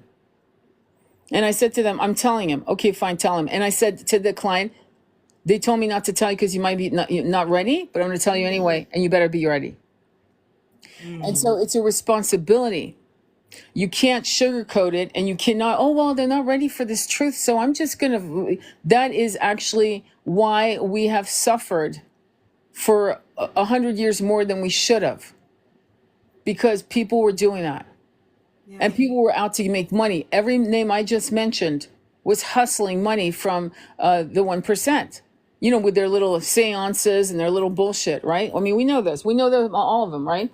And they were doing all kinds of little kumbaya shit that was like on the edge of darkness. I mean, remember, they were called occultism. It's occult. They were occult. They followed the occult, metaphysical type of pathway, right? They were not following the pathway of ancient wisdom, which is right up the alley of Thoth, the Atlantean, which I find interesting. And Aleister Crowley took Thoth. It's interesting because I've talked to a couple people who are psychics, and we're all repelled by the Thoth tarot cards created by Aleister Crowley. It's almost like, I told a friend of mine, I said, I feel like at some point before I pass, I need to do a Thoth tarot card to replace that piece of shit's tarot cards. Yeah, and that's a download that you got. You should do it. I mean, Yeah, there's a no, reason why. There's a yeah, reason why you received that. Okay, yeah, maybe I need to replace that before I transition. exactly. So that's something that, well, I'd love to do it collectively, to be honest. I'd Yeah, like to like co-create that with a few of these, like in our group, my love, yeah, is yeah. all of us like get together and like maybe do a group of like, five, and creating something with AI and putting together some beautiful knowledge to completely and call it Thoth Tarot card, for the 21st century, a starseed, something like that. Because to be honest with you, that should be no longer published. The reason why it's published is because of the name Thoth, which was appropriated by the worst person I could ever think of, right? In my opinion. Right, right. See, so finding your voice, right? Yeah, So yeah, finding your voice is being irreverent of old toxic shit. That's finding your voice. yeah. You're absolutely right. It's Because finding your voice, right. and then I mean, and you found it. When did you say that you really started speaking up? And has this always been who you were, or No, was it? I've always been this, only because I chose a family. Like, my father was absolutely irreverent. He completely was what you would call a conspiracy theorist. The problem is none of them was theories, because he was running pew pews and currency in Africa, and he knew the bullshit for what it was. He saw some of these presidents being, removed, good ones, and replaced with fascism. So fascist shit. He survived World War II as a black GI. He was mixed with all kinds of mixtures, but again, we've got lives talking about who's biracial, who's this, who's this. So much old slavery bullshit. I can't even believe it. And it might not be politically correct, but really I don't care. We're having conversations that don't matter over like people being harmed and watching people burn alive with IVs in their arms. That's the mentality, people. But my point is, I remember him telling me the story of actually picking up Nazis, you know what I'm saying by that, in World War II, in the Yeah. European front. And the Red Cross would not give those men shit. They would go hungry for days. And then when they came across DEAD soldiers of the German front, they would pick up their boots, their clothes, their canteens, whatever the hell they had. So you had a lot of these colored guys who were wearing trench coats, leather trench coats, all the way down to their ankles. And I remember saying, Dad, that sounds like the skin of their prey. He goes, that's what it was, the skin of their prey. In other words, we were wearing, so we were, African Americans who were wearing German shit because the Red Cross wouldn't give a shit. So from that man, who was my father in this incarnation, I learned to be absolutely, unapologetically irreverent about everything. So that was the beginning. Because when you hear stories like that, meanwhile, I'm hearing my French grandmother standing in line for, 4 or 5 hours for a little box of carrots to feed a family of seven. And then she brings it, and I'll never forget. We put it in, and we add water, and we blow up a pot. The whole pot was filled with carrots because it was dehydrated carrots, and that's what we'd eat for the whole day or 2 days. And so, when you have stories like that, how the hell are you not going to have a voice? You're gonna, Absolutely. you know what I And mean? there are people who don't have stories like that, Tony.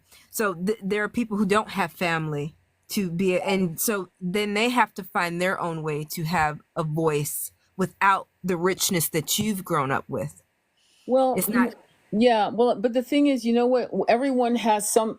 I think that every human being on this planet has a story that was so challenging, or they come from a bloodline that was challenging. And like, for example, I remember meeting a guy who had, and I mentioned that in another life, but he was from Iran, right?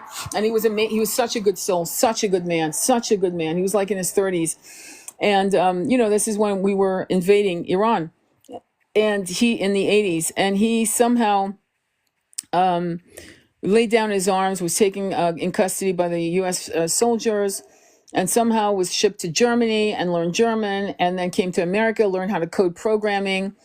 And what a rich story that was. Like, wait, hang on, you were a soldier in Iran, and you laid down your arms, and they took you into, and then you went to, I mean, what a fucking life. So I feel like a lot of people take for granted their stories. I mean, there's one story my son told me about a guy who came and crossed from El Salvador on foot all the way to the all the way to LA, believe it or not, stayed like 2 months and walked back home. That's a hell of a story. So I think we have, basically was like, fuck this, I have a better life in my country. So, so I think we have a lot more rich stories Yes. that we give ourselves credit for. And that's what it is. The credit. Credit. To feel worthy to say those stories, to feel like, okay, that's worthy of telling somebody. Yeah, that's exactly it. And I think that when people realize that the conversations we should be having, we should not be having conversations about appropriating braids. When you look at you look at, this is why I was like, just stupid shit like, you see the Tibetan women with braids. You see African American women with braids. You see Nordic women with braids. You see Vikings with braids. You see the Irish with braids. What the fuck are we spending 5 hours talking about who should wear braids? Yeah, you're right. That's what I mean by we're wasting precious time on the most innate things that keep us enslaved.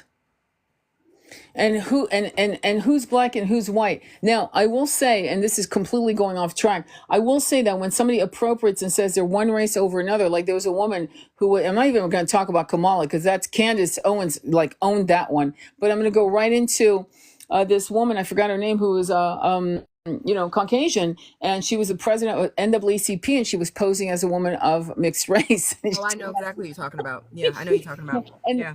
The only reason why it was a problem was because they might have hired her anyway. I don't know, but she might have, but it was like, it's not a healthy person that plays it up to that level. There's something like not completely right there. You know what I mean? It's a little weird. And similarly to people, Caucasian actors acting like they were Chinese in movies. That's insulting as fuck. When you had guys, tons of people that could have played the role who were Japanese and Chinese and Korean. But Hollywood was doing these really subtly, but not so subtly racist shit. So my point is that all of these things we know about, but what we have to really focus on and what we're not focusing on is the fact that we're on an ascension, and the divide and conquer is used in everything I just mentioned.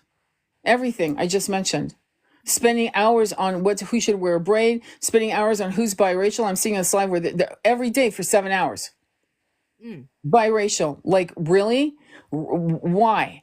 And it's weird to me, and it's unhealthy, and it's feeding an ego. When you're going into these platforms and you want to use your voice, ask yourself, am I going to expand energy on a dead-end street? And so sometimes I watch it for like maybe a 20 minutes, and then not even actually 10 minutes. And then I'll just scroll by, but I just want to like, what are they talking? Like, what is so important that they're doing this for 3 or 4 days straight? The concept of Roe versus Wade is an important concept because it was the writing on the wall that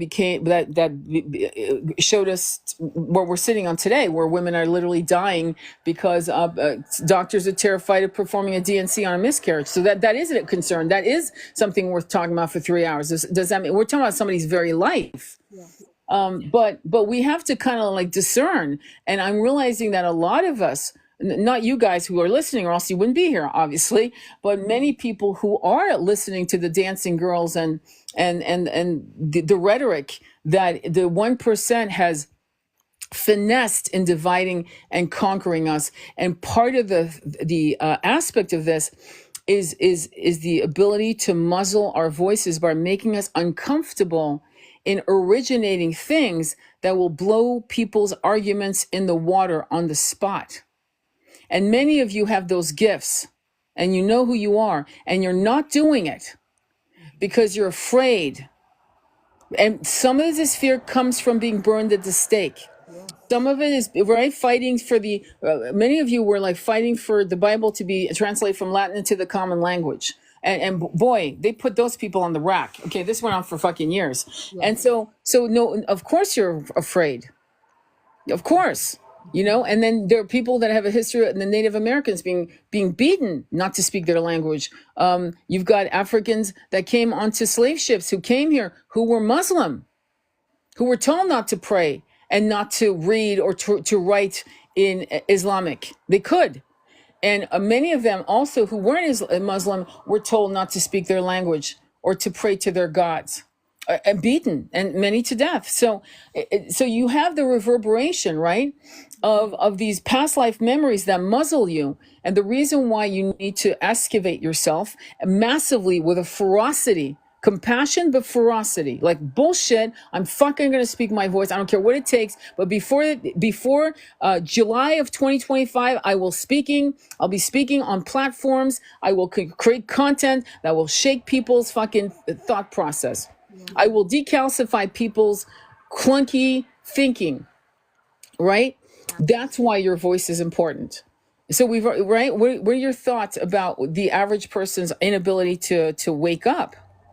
And that's what it is. A lot of it's fear. A lot of people are hiding in what they say, the broom closet, so to speak. You know what I mean? Or they're afraid of getting burned at the stake, like you said, or being accused of this or that.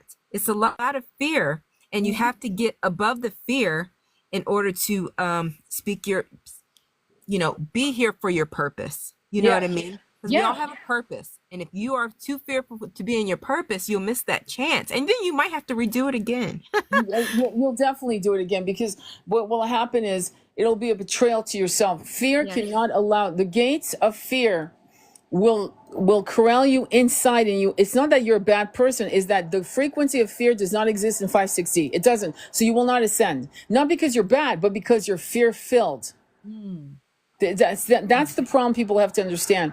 And what I'm going to say to you is that as women, okay, the reason why we incarnate as women is our incredible innate intuition. We have powerful intuition, which is quite often corrupted by the toxic patriarchy and matriarchy, as well as the matriarchy. Let's not forget, okay, let's not keep bashing men. That's bullshit. You've been a man. I say that in damn near all my lives. You've been a man, and you weren't always a good man. In fact, quite often you probably weren't a good man. So like, let's own that shit. But with that said, what is going on with, like, say, the women in Afghanistan should be a concern. Everyone's like, peddling the book. What is it called? Handmaid's Tale. Okay, great. Handmaid's Tale. Okay, yes. Do you think that's not far off? Look at some of the religious dogma and the three religions. Which are they? Christian, Muslim, Jewish. What are they pushing? Submission of the female. So we're not far off from that. So as women, especially claiming our roles as high priestess, and by the way, on the side note, not as crones. I don't know about you, but I'm not a crone. I'm a fucking goddess. There you have it. Right? I don't have. Yes, you are. Yes, I am. Right? I don't have greasy long hair and looking like a witch in Snow White. That's a crone. What do they call the masculines as they get older? If they call us the crones, do you know the phrase for that? No, tell me. I don't think there is. See, that's what's interesting. That's why I brought that up. No, because I thought maybe you knew something. No, and that's why I was trying to see if you knew. But Nope. we have the crone, and Yeah, but that's patriarch and matriarch shit, right? Because don't forget. Okay, Snow White. What's the story? Well, you've got a woman who's jealous of a young girl. I mean, what about Beauty, Sleeping Beauty? Same scenario. I don't know why women think that we're so innocent as women. Women can be the most dangerous. There's a scene in The Godfather 3, where she's putting poison in the cannolis, right? I don't know if you guys remember that scene. But she said, they should fear you. And he looks at her and says, no, they should fear you. Okay? The Borgias were riddled with women who were famous for this shit, for subtle shit. I tell a lot of women, study harems for 1 hour. Just go online and Google harems and the Khadins and what they did. And there was a lot of infanticide. There was a lot of all kinds of corrupted shit was going on by women against other women. So I'm kind of like not a fan of women who are on the 4B movement, because what's going on in Korea, just like what's going on in Afghanistan, is not our reality. Let's wake the fuck up. What they're dealing with is massive, massive corruption. Okay? Now, can I walk down the street at 3 o'clock in the morning in New York City and be safe? Fuck no. Should I be able to? Of course I should. There are places in Switzerland, in Monaco, where I could actually walk down the street with high heels, gladiator sandals, looking sexy as fuck, and no one would touch me. No one. Okay? So what does that tell you? That we have to create societies where men respect women's autonomy. And and so that's discernment.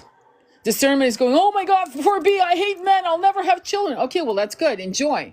Let's see what happens when you're on your deathbed and you're going, fuck, there's no one here. I know no one. You know whose story that is? And I've talked to many nurses who know this. And whoever listens to this who's a nurse, you know what I'm talking about. In the convalescent home and the hospice homes, these guys that were once players, the nurses will, and good looking men, but on their deathbed, and they'll say, well, is there anyone in your no, I have no one. Any wife, girlfriend? No, no one. Yeah, because they were so busy playing. And that is what's happening to women. A lot of women are going, I'm happy like this. And that's fine. Some women honestly should not have children at all. So God bless them for saying no to that. But there's something that smacks of me. Yes.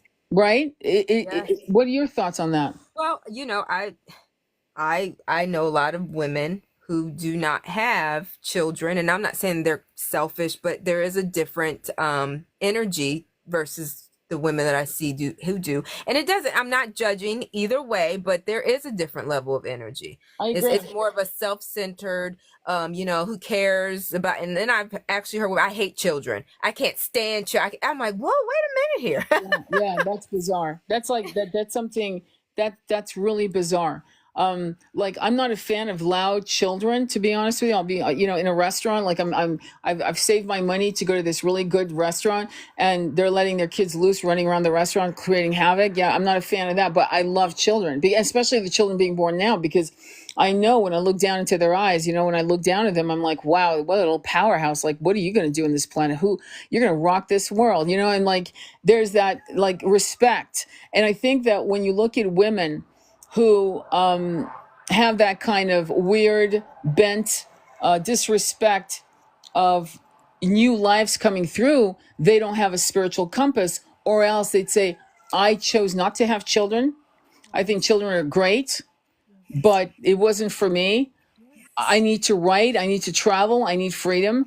And the irony of ironies is my mom had 2 children, right? Me and my brother.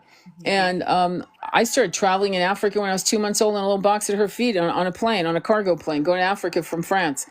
So traveling, this idea that you can't travel with a kid is massive bullshit. Because actually the reason why I think I'm so more, I don't know, thinking outside the box is I didn't go 1 week to Hong Kong. I lived in Hong Kong for 1 year. I lived in Africa. So when you live in places, your mind, and you see the massive level of poverty and injustice and wealth, the abuse of wealth.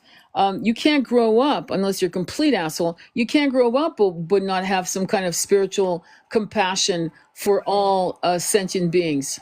Does that make sense? You can't. In fact, traveling is probably the greatest gift you can give your kids. Yes. Right? Don't you think? Oh, absolutely it is. Yeah. If you're able to do that, because some people feel like I'm just not able to do that in their minds, they feel stuck for some reason. But yeah, it's a great gift because you get to expand your mind outside of the country you're in. Yeah. You get to learn new cultures, you get to integrate, and you come back with more wisdom, and more understanding. Absolutely. Cosmic Canary says there's also women in between. I'm one. I work with kids every day, and I'm a fierce advocate and protector, but can't have my own. Exactly. And that's a whole different thing, because just understand, Cosmic Canary, because this is again, another line of discernment, is that you've got women like you who, the only thing I would say, and I love that, is that you would create your tribe of women. And I had a friend, his name is D Sunshine. I always mention his name when I can. He was Scottish. And of course, his wife did a couple fucking bullshit with his daughter. So he was never, ever able to connect with his daughter, because the mother was, and I've seen that. Okay. I actually personally have seen that with my brother, with his son, where the mother decided that she could, prevent and manipulate and use the child as a tool, which she did. To this day, my brother has a 30-year-old son who he hasn't talked to since he was 6. That was a woman that did that, not a man. With that said, going back to Cosmic Canary, what we need to enforce with D Sunshine and understand is that we need tribes. We need communities.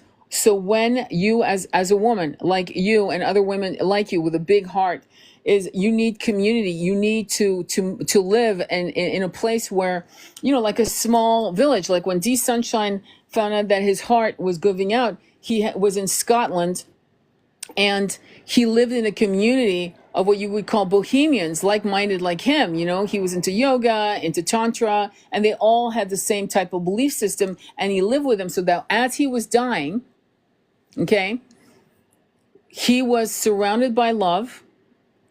They were texting me and other people as where he was at to his passing, and when he passed, they were his proxy, his voice. And that's what we need to create for not just us who have children or grandchildren, but for women and men who have decided they don't. It's not that they don't want to, or in some cases they don't want to because of whatever. But we all need to be in a community so that we're never alone. And what's happening with many of these people who are single and claiming the single life and doing all this shit on their own is that they don't understand that even a lone wolf has to limp back to the pack to be taken care of. And if there's no pack to go back to, you die alone in the wilderness. And it's ugly. Does that make sense? Yes. Yeah. Yes. What are your thoughts on that or anything? No, I agree. Because there are in between. And like you said, people who don't have a family, you find your community. You know what I mean? Yeah. And like you can just join, just get out and talk to people. You know what I mean? Do social circles that you enjoy. You might find those beautiful people that you connect with. Yeah. I agree with that. And I think that more and more that's happening. I mean, when D Sunshine, was sharing that he was in this community, because he'd been nomadic for like almost, I never met him physically. I met him on Facebook, and we were friends for like almost 25 years. I'm not joking. He was like a Gemini, and I'm a Taurus, and he was 1 month old, 5 weeks older than me, younger than me, excuse me, born the same year. And what was interesting is his incredible ability to go from Bali to India and always like landing in community, like-minded souls. So he by the end of his incarnation, he had made good, tight, loving, loyal friends from all over the world. And so that's what we need to like really make an effort to keep in touch with each other, and to, you know what I'm saying? And that's going to be very important. Yeah. Yeah. Anyway, regarding finding your voice, what would you recommend for a young person who maybe lives in a community like a Bible Belt or Orthodox of some kind? It could be Muslim, it could be Jewish, whatever, where they're very, very narrow-minded, and this young person is having massive starseed downloads, feeling disconnected, being told they're crazy, maybe even pharma being pushed on them for depression. And it's not really depression that they're feeling. It's a feeling of, I don't belong here. What would you recommend to them? Well, for me, I believe that I was somewhat in that similar position where I just didn't know who to connect with, or I felt alone.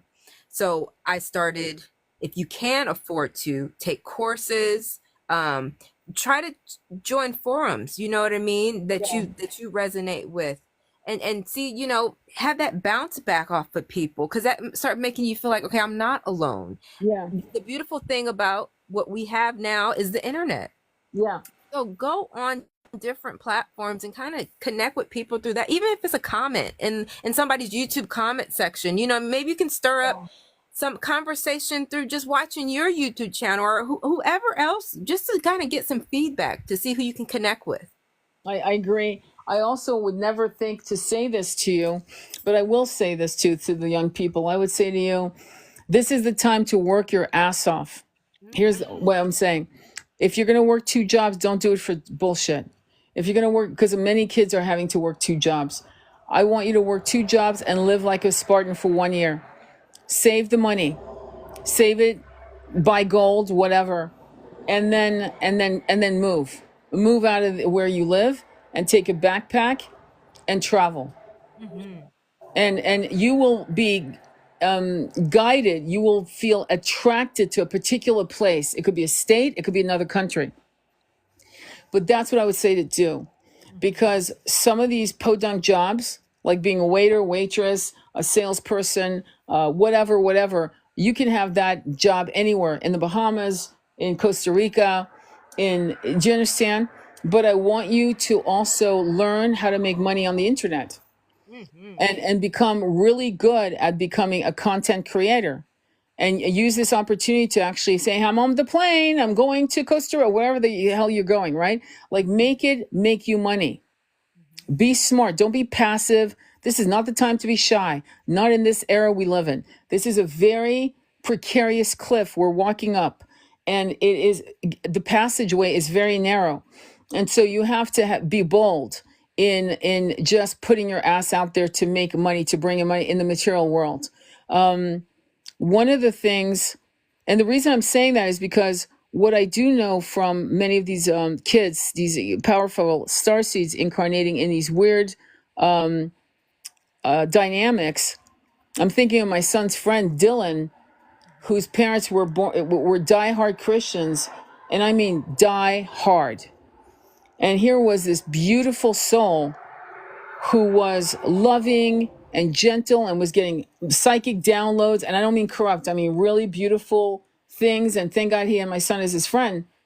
And then life happened. There was a separation. This kid went on a plane and went to London because they had a mutual friend there. And this kid did no contact for 2 years, but he did not have community in the spiritual world. Why do I say that?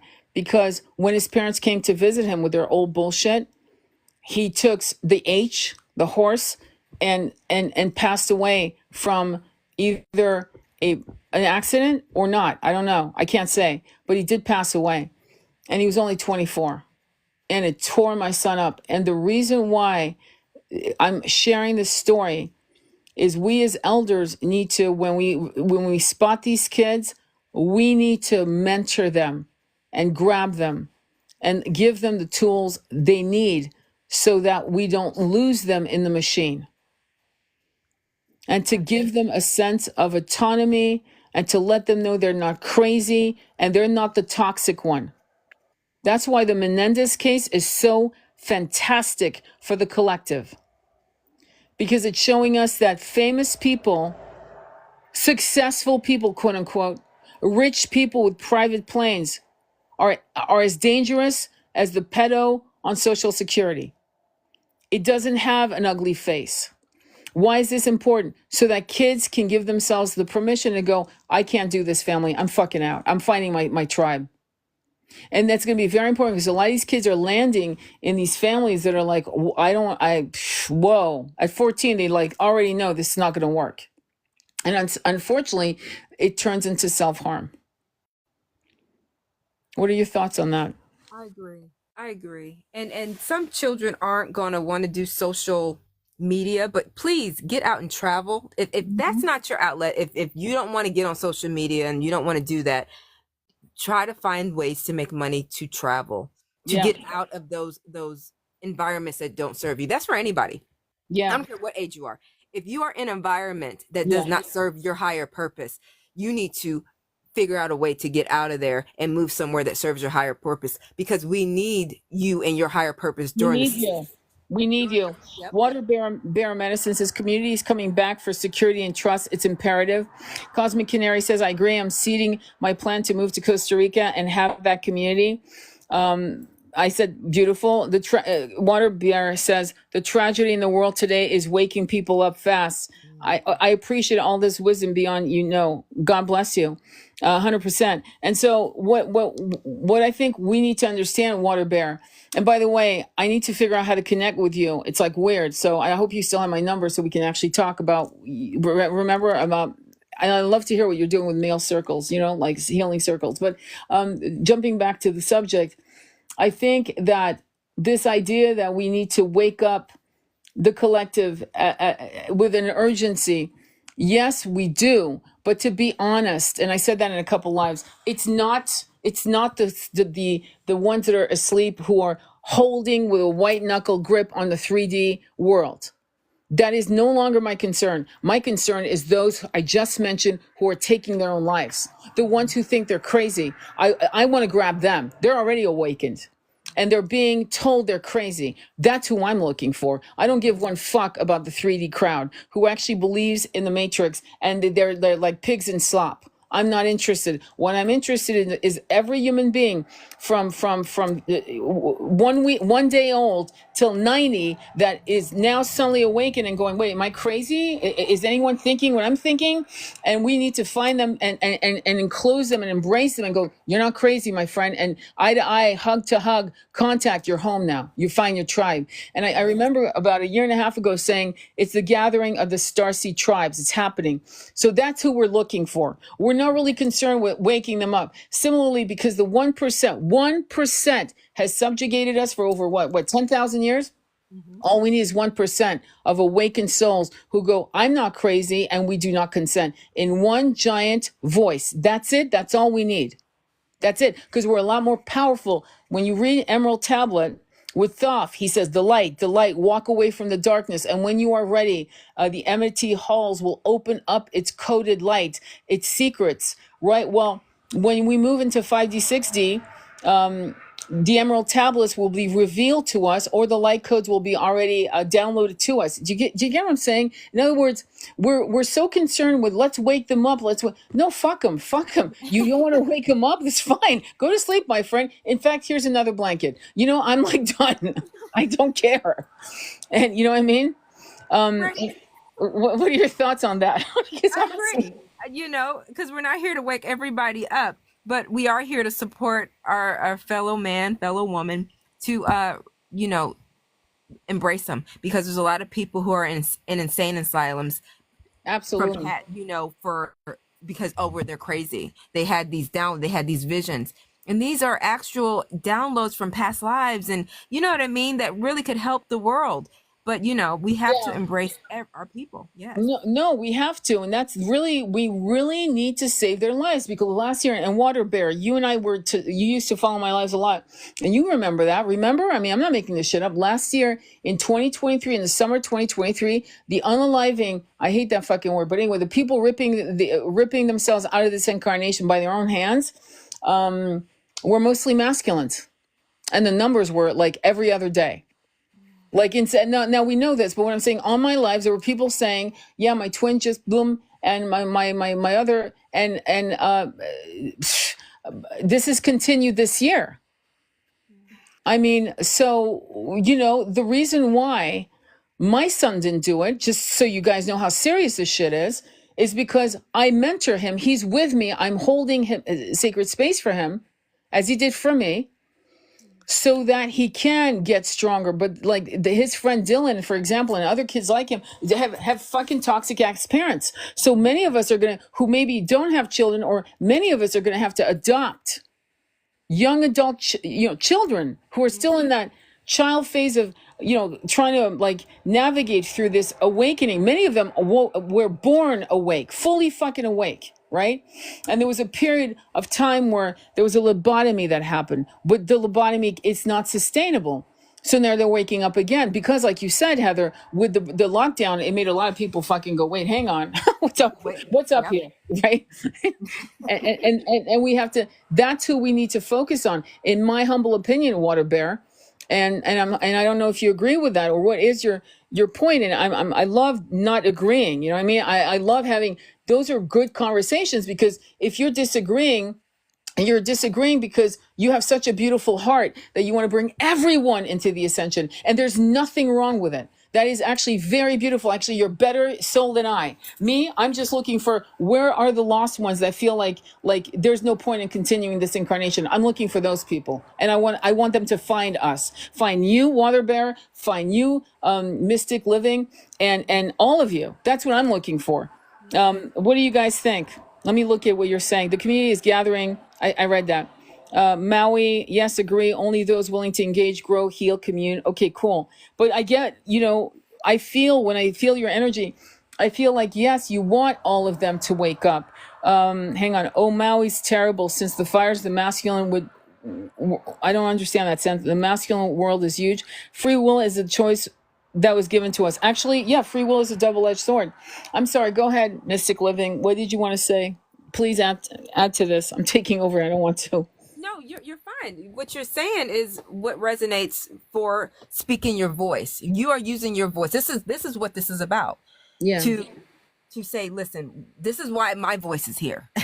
And your voice may not be the purpose you're here may not be to save everybody. Yeah. It's to save the people who are, what are you saying, transitioning faster than they should have. And WaterBear, maybe let's bring on the whole collective, you know? So we all have a purpose in this. Yeah. But I think what he was saying is, it's free will, and free will is free will. It's funny. There was a line I read. I wish I could find it, but I'm going to start cracking open this book and underlining. But there was a line in the Emerald Tablets said something about when free will brings you to the wrong path. Because you've got to remember, free will, corrupted free will, is the monkey mind. And the monkey mind, we already know, on a normal day can beat the shit out of you with a stick of self-loathing. So free will is funny.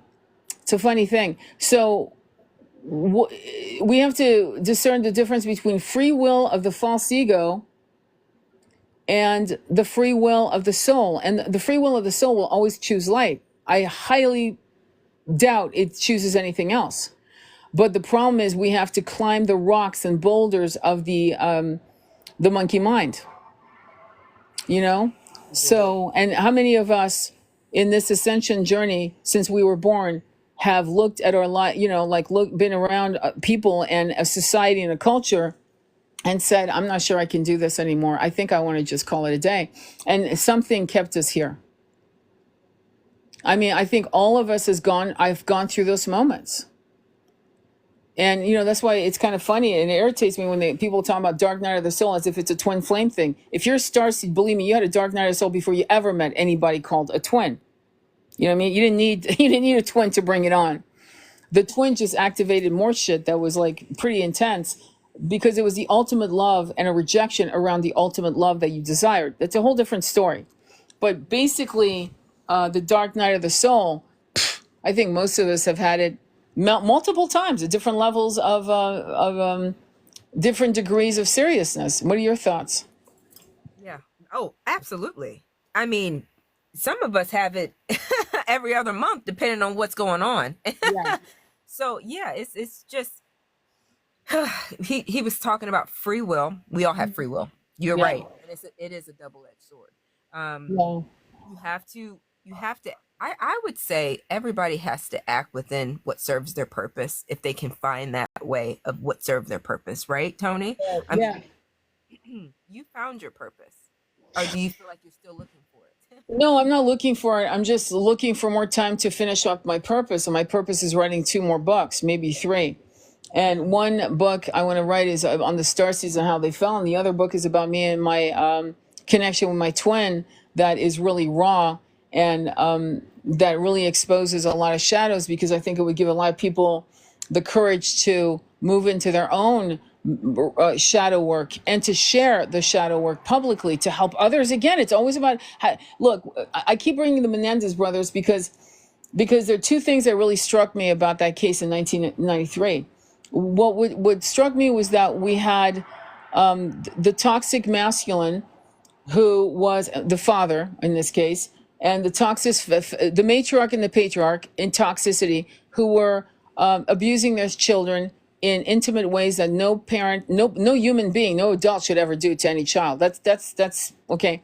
But the way the world saw and belittled and teased and laughed and did all kinds of skits and all kinds of shit for a good year, and believing that these boys had lied, when all you have to do is watch their testimony and go, there's no fucking way they're lying. No way. They've had a forensic psychiatrist and psychologist saying they didn't lie about that. And we don't know what that would be. But what it was interesting about these boys realizing that they had no other choice but to come clean about the reason why they did what they did was to actually lay it all out. And that's massively healing. Because now that we're looking at it, I mean, I always believed that they were within their rights to do it. No offense. I mean, whatever. I hope I don't offend anyone, but really, you got to look at what happened to them and for their entire life. So I can understand the final explosion and the fear. But what I will say is that that story and the way society of the times, this is 1993. We're not talking about 1970s here. We're talking about 1993. And the way they were belittled shows us why men walk with wounds that they'll never share with their beloved, much less in public, because they're afraid of being laughed at. There are women that are toxic as fuck that say, what, men can't be raped? That's impossible. Really? How really?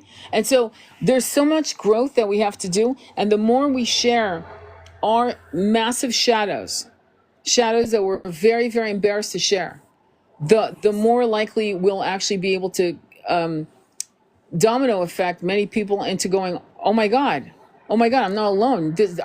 I went through this. Oh my God. Okay, yes. And that is a massive springboard to a collective healing, in my opinion. That's why the more we hear story, like it gives us courage to say, yes, that was me too. And essentially, guess what happened?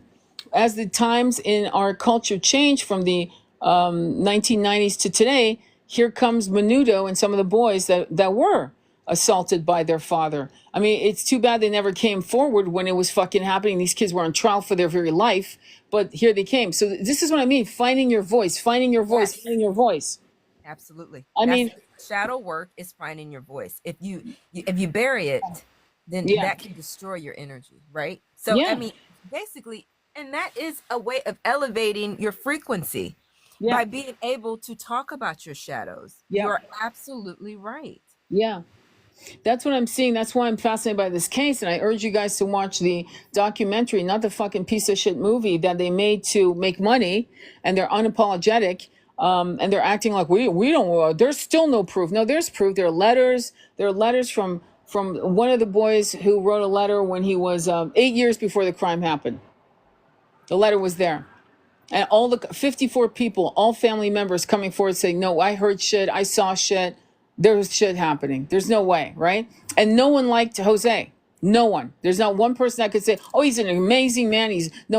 They all hated him, basically. But no one really understood the details. And in the consciousness of that particular society we lived in, men were not allowed to express their own SA trauma without being laughed at and ridiculed by women as well as men, as we saw. Look at Oprah. She ridiculed it. Look at the attorney, the prosecutor. She's still, that woman hasn't been, that woman's pure nasty evil. The prosecutor, pure nasty evil, still maintains that they're full of shit. When people with higher education than hers, PhDs in psychiatry and forensic psychiatry, no less, saying, yeah, those kids didn't lie. Impossible. Okay? And so we have to look collectively at our responsibility and not to put women, wounded, broken women, and wounded, broken men on pedestals. And right now, what's happening is women who are calling themselves divine feminines are putting down broken, wounded men and divine masculines, throwing them all in the toilet, going, yeah, I'm flushing that shit. I don't want anything to do with men. Really? Well, I guess you hate part of yourself because you've been incarnated as a man. So now what?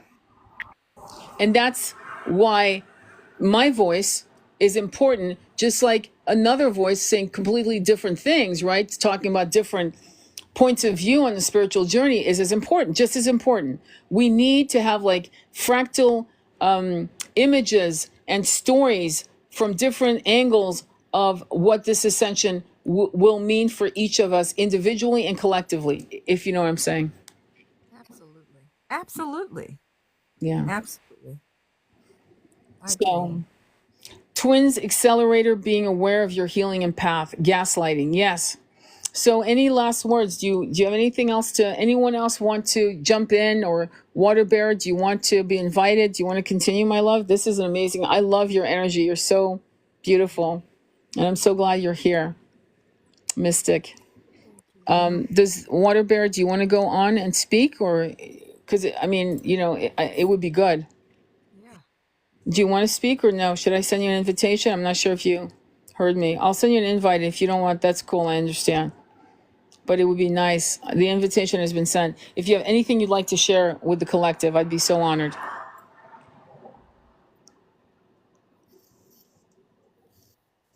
Hi, how are you?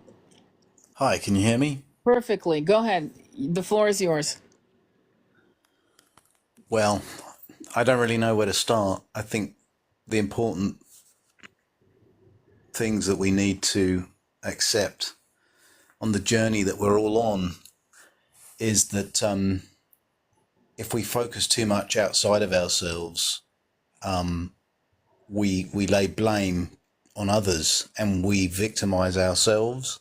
And I think this creates a disempowering experience that is causing people to feel helpless.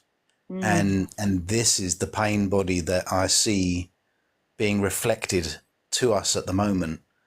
We need to embrace our own personal power and take part in our own rescue. That doesn't mean that we don't need help from others. It means that when we blame others, we let go of our power. And this is really so much bigger than the wars in the world, the suffering that we see on the different continents. With the communities that we have, that we're really kind of building in a conceptual way at the moment. We're discovering what are the behavior patterns that we want to be part of, and what are the behavior patterns that we choose no longer will be part of our future. And there will be different collectives. Yeah. Some will be more free loving, some will be more conservative. Yeah. And the key is to find out where you fit, where you are happy in your energy. But healing yourself is about not coming into a space with blame or anger or resentment. Yeah. It's a challenge. I would really like to hear the reflection on what I've just said.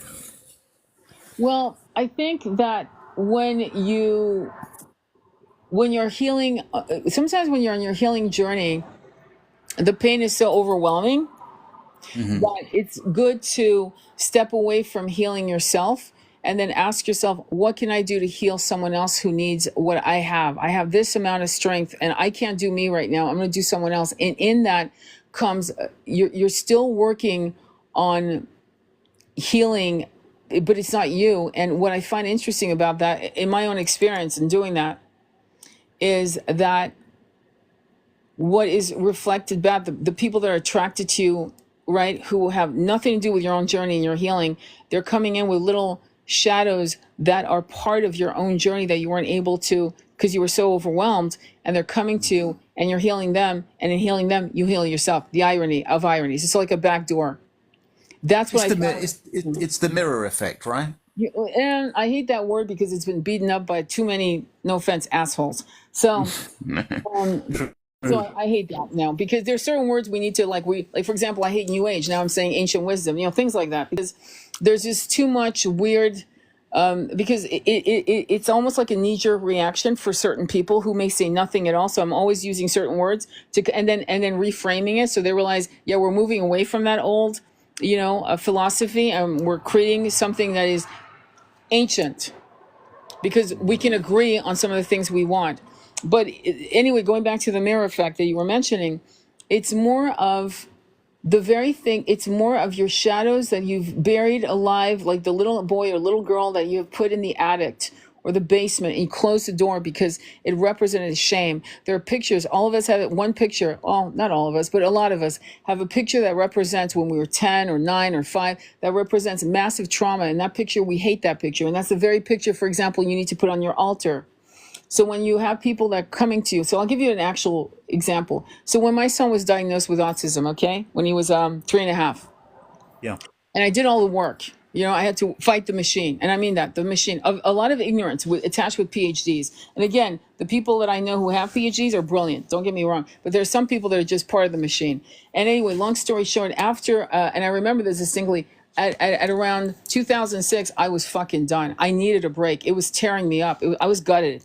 So what I ended up doing is I started creating a breast cancer series. It came out of nowhere, which I won't bore you with detail, but it came out of nowhere. And suddenly I just focused on breast cancer and creating a book and really advocating, going on a couple of radio shows and talks and talking about it.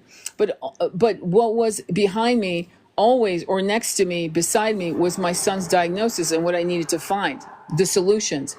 But in doing that kind of refocusing my pain to something else that I could advocate for, it helped me take respite, but still stay on the journey of discovery, if that makes sense, of other people's pains, other people's experiences on being young women facing a double mastectomy or things of that nature, right?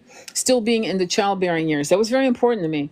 And then finally, after like 2 or 3 years of doing that, I went all the way back and was able to focus in a place of great power, if you will, to then address. And then I was able to, and my husband and I were able to seek incredible healers, alternative things.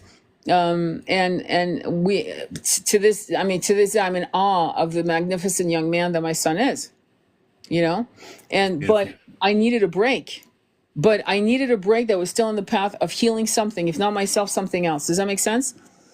So I think that as long as we can do that, in my opinion, I mean, I know it helped me. It was very enriching. Had I done nothing and just, I don't know, eat nachos and watch soap operas, I would have been a mess. I would have never been able to, because it would have been a place of apathy. I needed to still be in movement, but maybe not for me for a while. Meaning me and my son, which at the time, my son was me, if you will. You know, what harmed him harmed me, right? Obviously, as a mother. So that's my point on that. And that's why sometimes, you know, I look at the mirror work and it's like, well, if you're triggered by them, then it's you. Well, sometimes it's true, but sometimes in a twin flame journey, for example, like I'll give you an example with my twin. My twin represented my father and my mother in one package, which was a real shit show. Because and a nicely divined collection of trauma right experiences to work with. Right. And he was a hard ass. He was tough, and he had the heart of you know, a heart of gold. But he was hard. And everyone I've ever spoke to said, oh yeah, well, yeah, he was hard. But it was necessary because I have a very hard head. I needed, you know, for me to kind of crack it open and realize, oh, that's what I'm dealing with. Oh, Jesus. Okay. All right. I'll face that. And sometimes the separations were needed for me to be able to sit with this in silence, and him the same. And then I became the sledgehammer to him. You know, I was able to like make him look at his sexual trauma as a child, a teenager. I was able to, and the irony is he never came out and said, you did this for me. He would tell me little stories as if he was in a haze of memory downloads. And so when we separated, I remember leaving him notes on WhatsApp saying this, that, and the other, like long messages to let him know there's nothing to be ashamed of. There's like, I love you. Like, don't even, like, does not define you. It doesn't lessen you. It doesn't lessen the magnificence of you. It's just that you were a little boy who should have never, ever been put in that position. And he heard it. And that became the beginning of the dark night of the soul, because he was addicted to pot. If you put a line of Coke, he'd smoke. You know, if you put a line of Coke in front of me, I would never. I'd be like, yeah, bye-bye. But with him, anything, because he constantly wanted to be high. Well, when somebody's constantly wanting to be high, that means they don't want to be here. Why don't they want to be here? Because shit happened when they were kids. It's just common sense, yet it's not so common.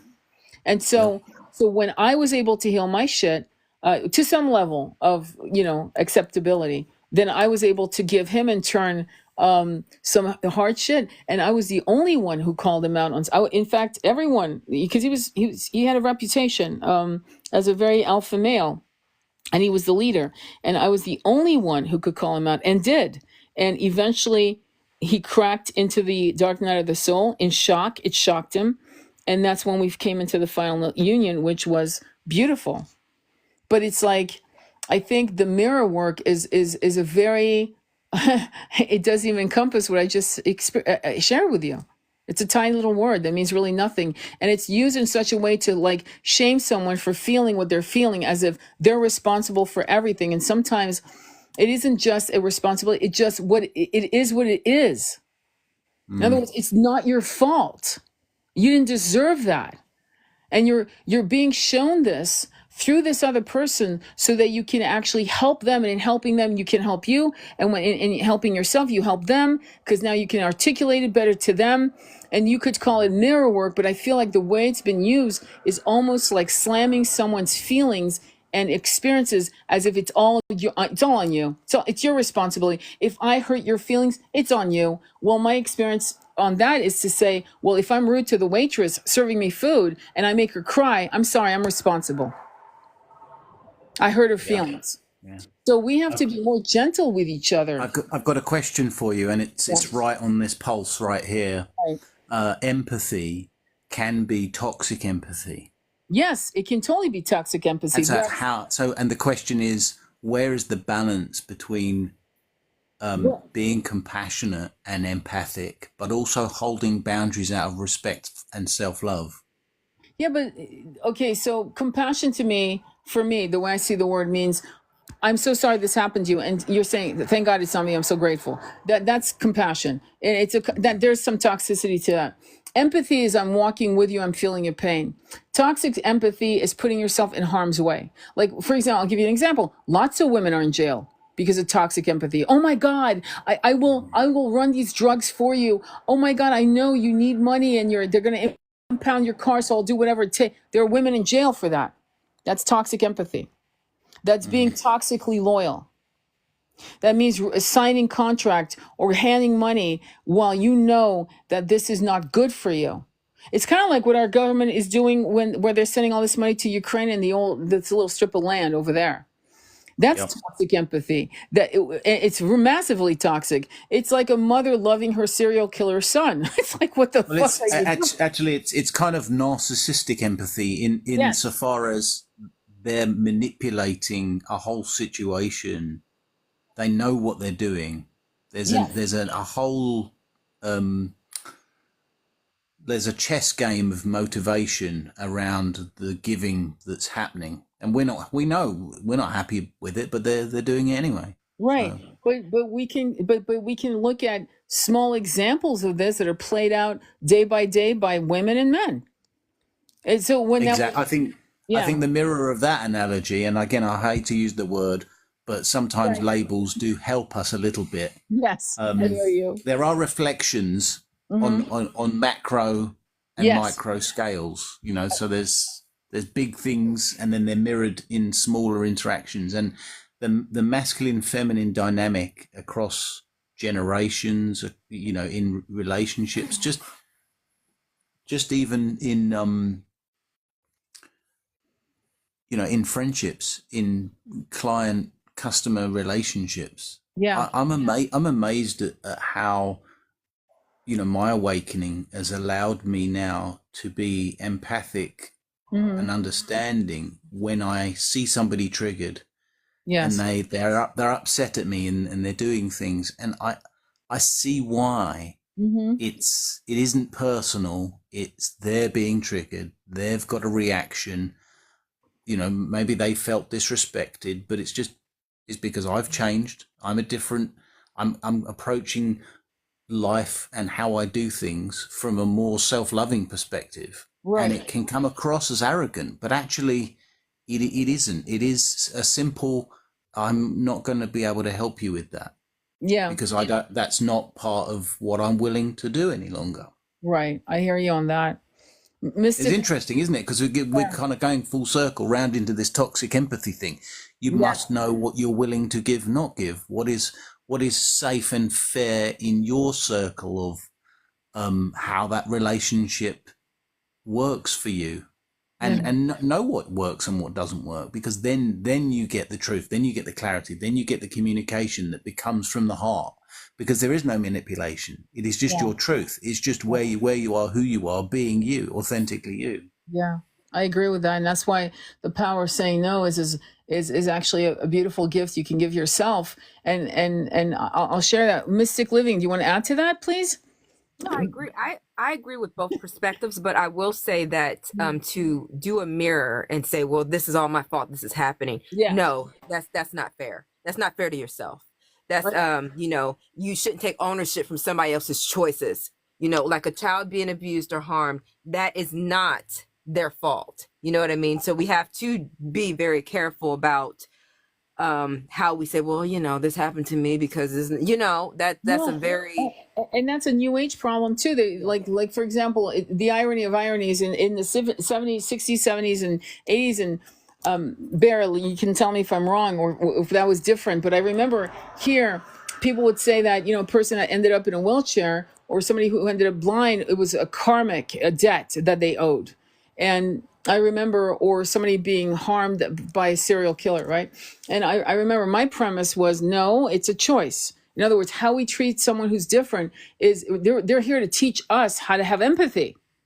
Because in the 50s, 60s, and 70s, and beyond that, they would send them to, you know, places, you know, away from society. Like you never saw people that had disabilities, whether it was mental disabilities, and I mean serious mental disabilities or whatever, right? You didn't see people on the streets.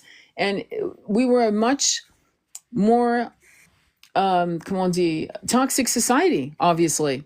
And very well, I think these illusions that we were better before, like, you know, there's this whole thing right now. And again, this is not a political comment. It's not a support of anyone or even a denigration of anyone. Let me say that. But this whole Make America Great Again. And to me, that's one of the most toxic things I've ever heard. Yeah. Because how can you say this country was ever fucking great? When it sounds like let's suppress the trauma again. Yes, exactly. And could this country be great? Yes. Has it ever been great? No, it wasn't.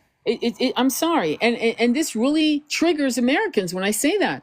And I'm like, well, look at the data. Look at the indigenous people, the African American people, slavery, the Japanese in the internment camps. Shall I go on? I mean, it's like, what the fuck? And that, I mean, I don't understand. It's like, how can you say that with a straight face? It's like, I wish we could go back to the good old days. I hear that a lot. I said, where were those good old days for many people? Yeah. Thank you. Like Jim Crow, go back to that. I mean, I just watched the movie, The Green Book. Watch that movie. By the way, that movie has all these messages with me and my twin with numbers, my name. I'm not joking. But on the side note, an amazing movie with Vigo and, I forgot their names. I can't pronounce their names. Vigo Mortensen or something like that. But it's called Green Book. And for those of you who don't know what a green book is, and I bought one, I bought a copy a few months ago. It was a book. It was called The Green Book for the Negro Motorist. It's exactly what it says.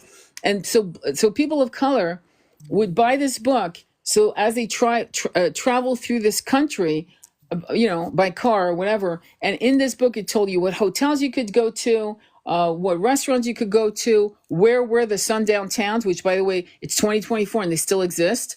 And again, like you said, it's toxic, like amnesia or denial. It's like what happened with the Menendez. And I keep bringing this up again because this is root chakra, kidnapping, and massive abuse on a scale we can't even fathom, most of us, right? And it's that exact thing that happened through society. Oh, they're lying. That can never happen. That would never happen. That's not true. That's impossible. Can you imagine saying that to people who have gone through this? That's impossible. And then suddenly Catholic Church is coming up with $1.5 billion because clearly this was happening to a lot of people. So the global shift energetically, is we can no longer live in a filtered reality where media suppresses the truth and manipulates the version of truth that we see. Yep. All versions of the truth are allowed, and all versions of truth shall be free. Exactly. And in I mean, I just want to mention in France, they just shut down Joe Dispenza's event because they do not want him to be able to spread the mind-altering benefits of consciousness. I believe that the French are shifting consciousness, and this is going to have a ripple effect of people accepting that level of unawakened consciousness has to go through a trauma pain body awakening before it can let go, and all of the traditional media that likes to censor things and manipulate stories is again all part of that. And Right.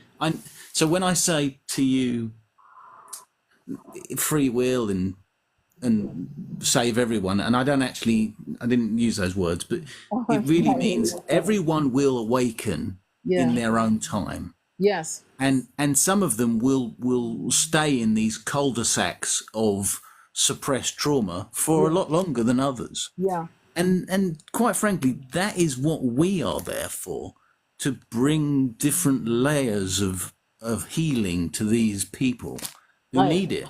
That is to mine, that is my life's work. It will be to help people heal and become aware of the suppressed trauma that they're totally ignorant of. 100%. I agree with that. And and the reason why the blackouts, that's unaware, aka blackouts, right? For self-protection. And because to do the 3D hustle bustle, did you ever see the movie with Angelina Jolie called Wanted? Yeah. You remember that scene where he's absolutely apathetic and massively depressed, remember? And he feels like it's a dead-end street until he realizes his power. Now, it's a kick-ass movie in terms of it's all pew-pews and all that crap, and enjoy. But what it's actually saying to us is the awakening of the spirit, of our powers. It's funny how by karmic law, universal law, they have to give us movies, right? Using that media, for example, to tell us who we are before they fuck us over. It's like, here you go. This is your power. Oh, sent by apathy. Okay, well, now we can go ahead and pull out the guns, which 2020 was an example of that with the COVID, the masking, and the VA. Do you know Pfizer's being sued? Yeah. Did you hear that? Okay. All of that's going to go down. There's loads more coming. Yeah, that's definitely. Right on. And meanwhile, I remember in France, being half French, right, being born and raised for a big part of my life in France and Switzerland, and I can tell you that it's a Catholic country that's filled with atheists, which is the funniest shit I've ever seen in my life, because they honestly, for the most part, don't believe. But yet in the middle of nowhere, nowhere, you've got Thich Nhat Hanh's Plum Village, you've got the Hare Krishna temple, so. You've got Mary Magdalena who did her walks, and the vibration of that. You've got Lascaux Caves. There's vibrations. There's ley lines. There's an energy frequency, and some of us are being sent back for a mission for maybe a little while, maybe a year, maybe. I don't see myself living there for a long time, to be honest, unless I find a community that is connected to that, because I can't do that again. That whole atheism, that whole cynicism that I found that was very prevalent, in my opinion. That doesn't mean that's all French people, clearly, but it's saying to you that. And what's funny about what you just said about Dr. Joe Dispenza being 86 out of there for his brilliant, his brilliant healing capabilities and sleeping with giants. He's being interviewed. There's a beautiful, in fact, look it up, write it down, all you guys. It's called Dr. Joe Dispenza Working with Giants with Lilou, Lilou. She's French, obviously. Go look at that interview. I've already seen that one, yeah. Yeah. And you remember what the giants are doing? And so they don't want people to experience that in France. Because there'll be a certain type of people that go there.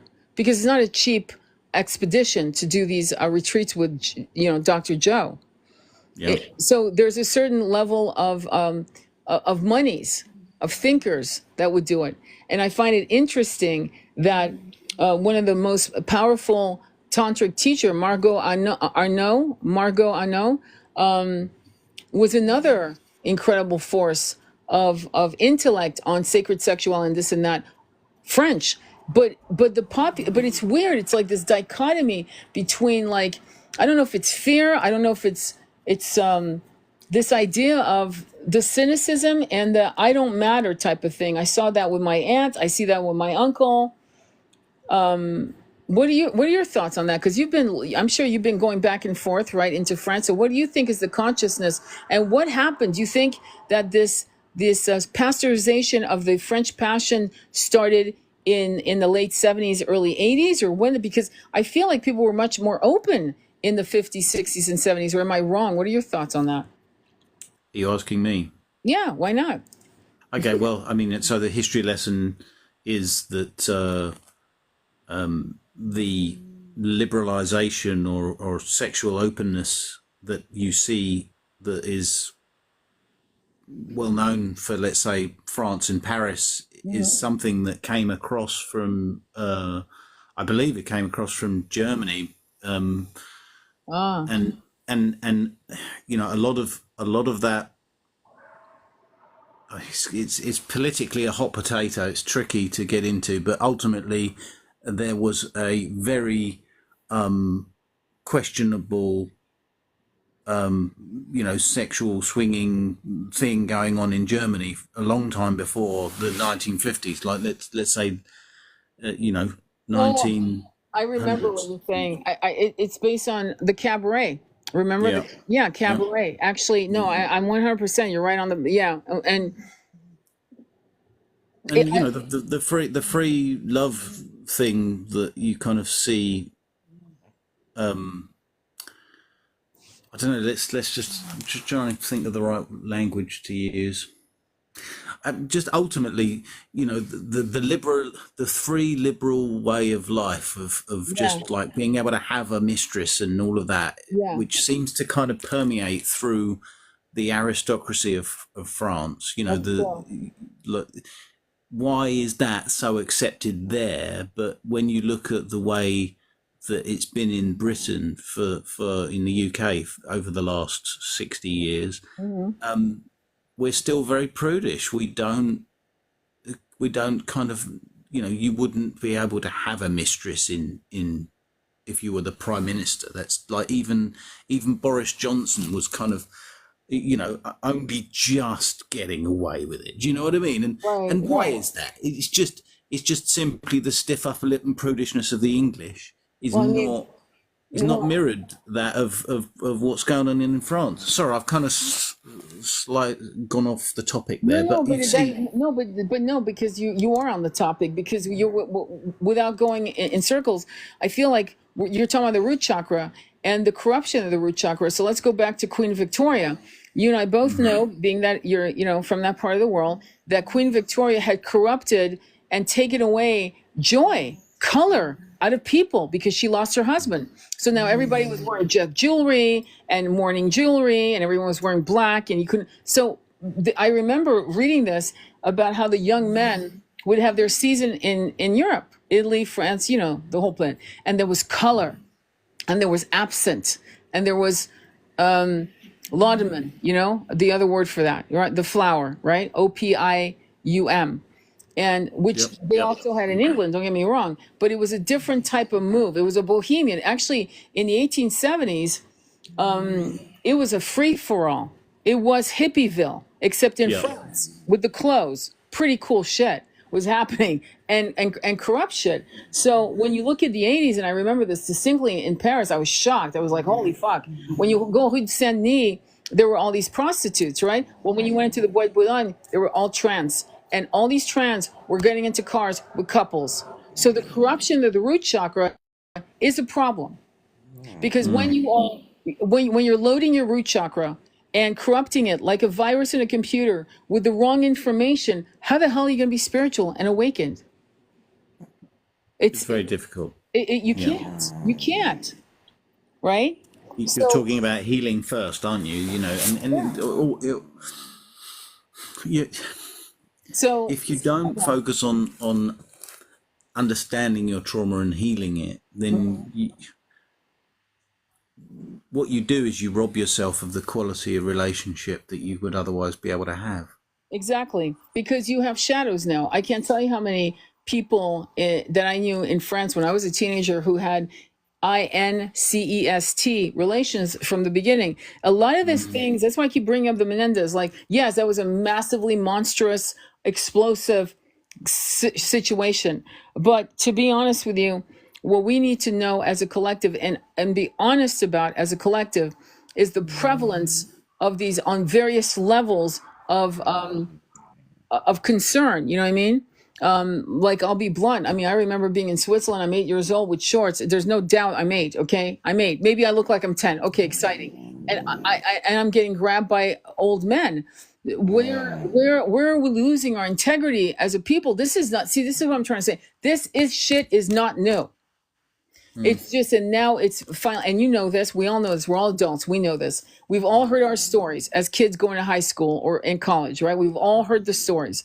But my point is, we're acting. This is the corruption of the conscious mind. I don't know if it's amnesia. I don't know if it's hypocrisy. I don't know what it is. I really don't care. But we're acting like this is a shock. That this is, oh my God, I didn't know this could. What do you mean you don't know? You went to high school. Girls were being raped by I went to high school where this was happening. I went to high school where 12-year-old girls were dating 33-year-old baseball players. Hello, let's wake up. And that's my point. And there's been a huge awakening of the abuse that's happened in the UK. Right. You know, I don't want to go down identifying the gender, but let's just say groups of men grooming and you know, getting young girls to do things and manipulating them to do things, and it's very toxic, very bad. But like you say, we are becoming more aware of these things. Always been there, it's always been part of culture, right? You know, so now what you have to do is realize, and this is something that I think everyone will start to come to terms with, is when you build family and small community culture in such a way where safety and trust becomes the bedrock of the relationship in the couple and in the parent-child relationship. Absolutely. So that the truth of the experience and the safety in their ability to communicate their experience, so that their truth, their feelings, their emotions are safe to be explored. They're not going to be weaponized, manipulated, controlled, and therefore abused. Exactly.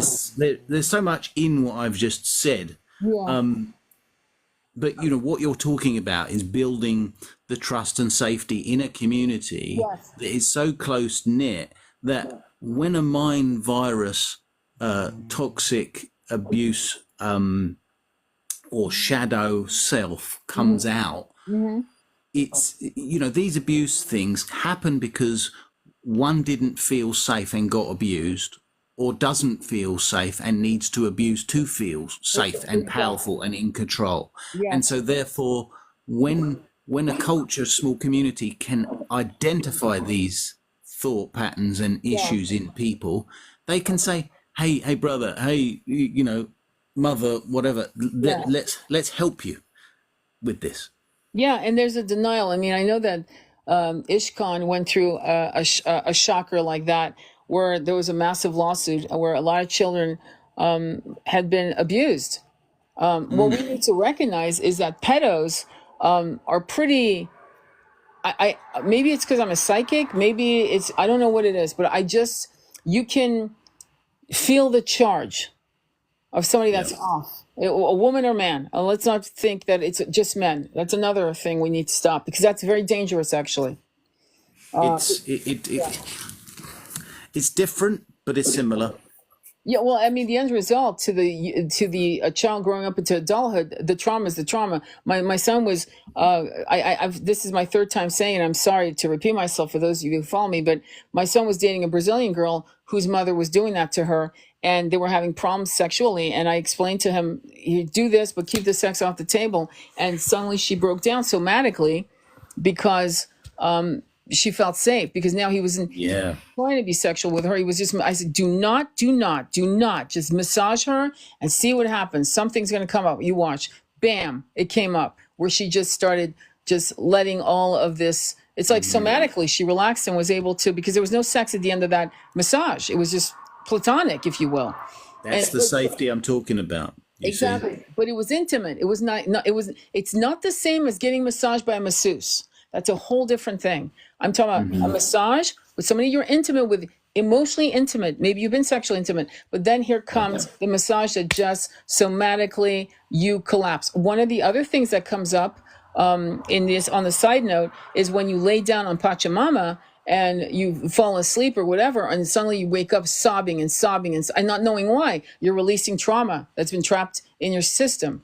And so there's nothing to be ashamed of. You're doing great work. But going back to this concept of all PEDO are men, which again, this is, as long as women keep holding on to that sword with a ferocity that's toxic, we'll lose people like Oprah and Giselle Maxwell and people like that who were pimping young girls. It wasn't the men that were pimping these 14-year-old girls, it was these women. Okay, well, Oprah was like, John of God, he's amazing, John of God. Well, look at his eyes. He looked corrupted.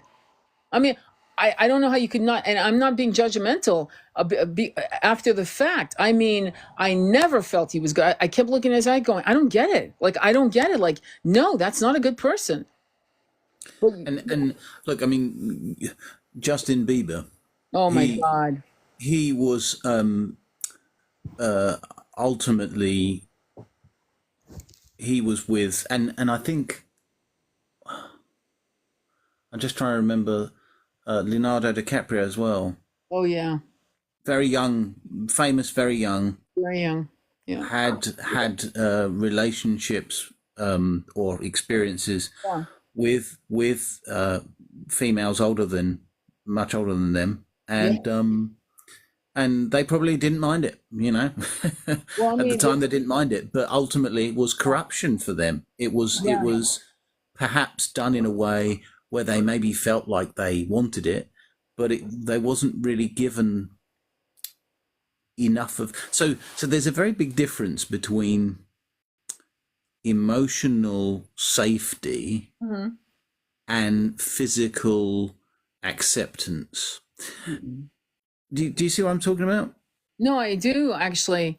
I feel so you can physically be okay with doing something, but emotionally you don't feel really ready for it.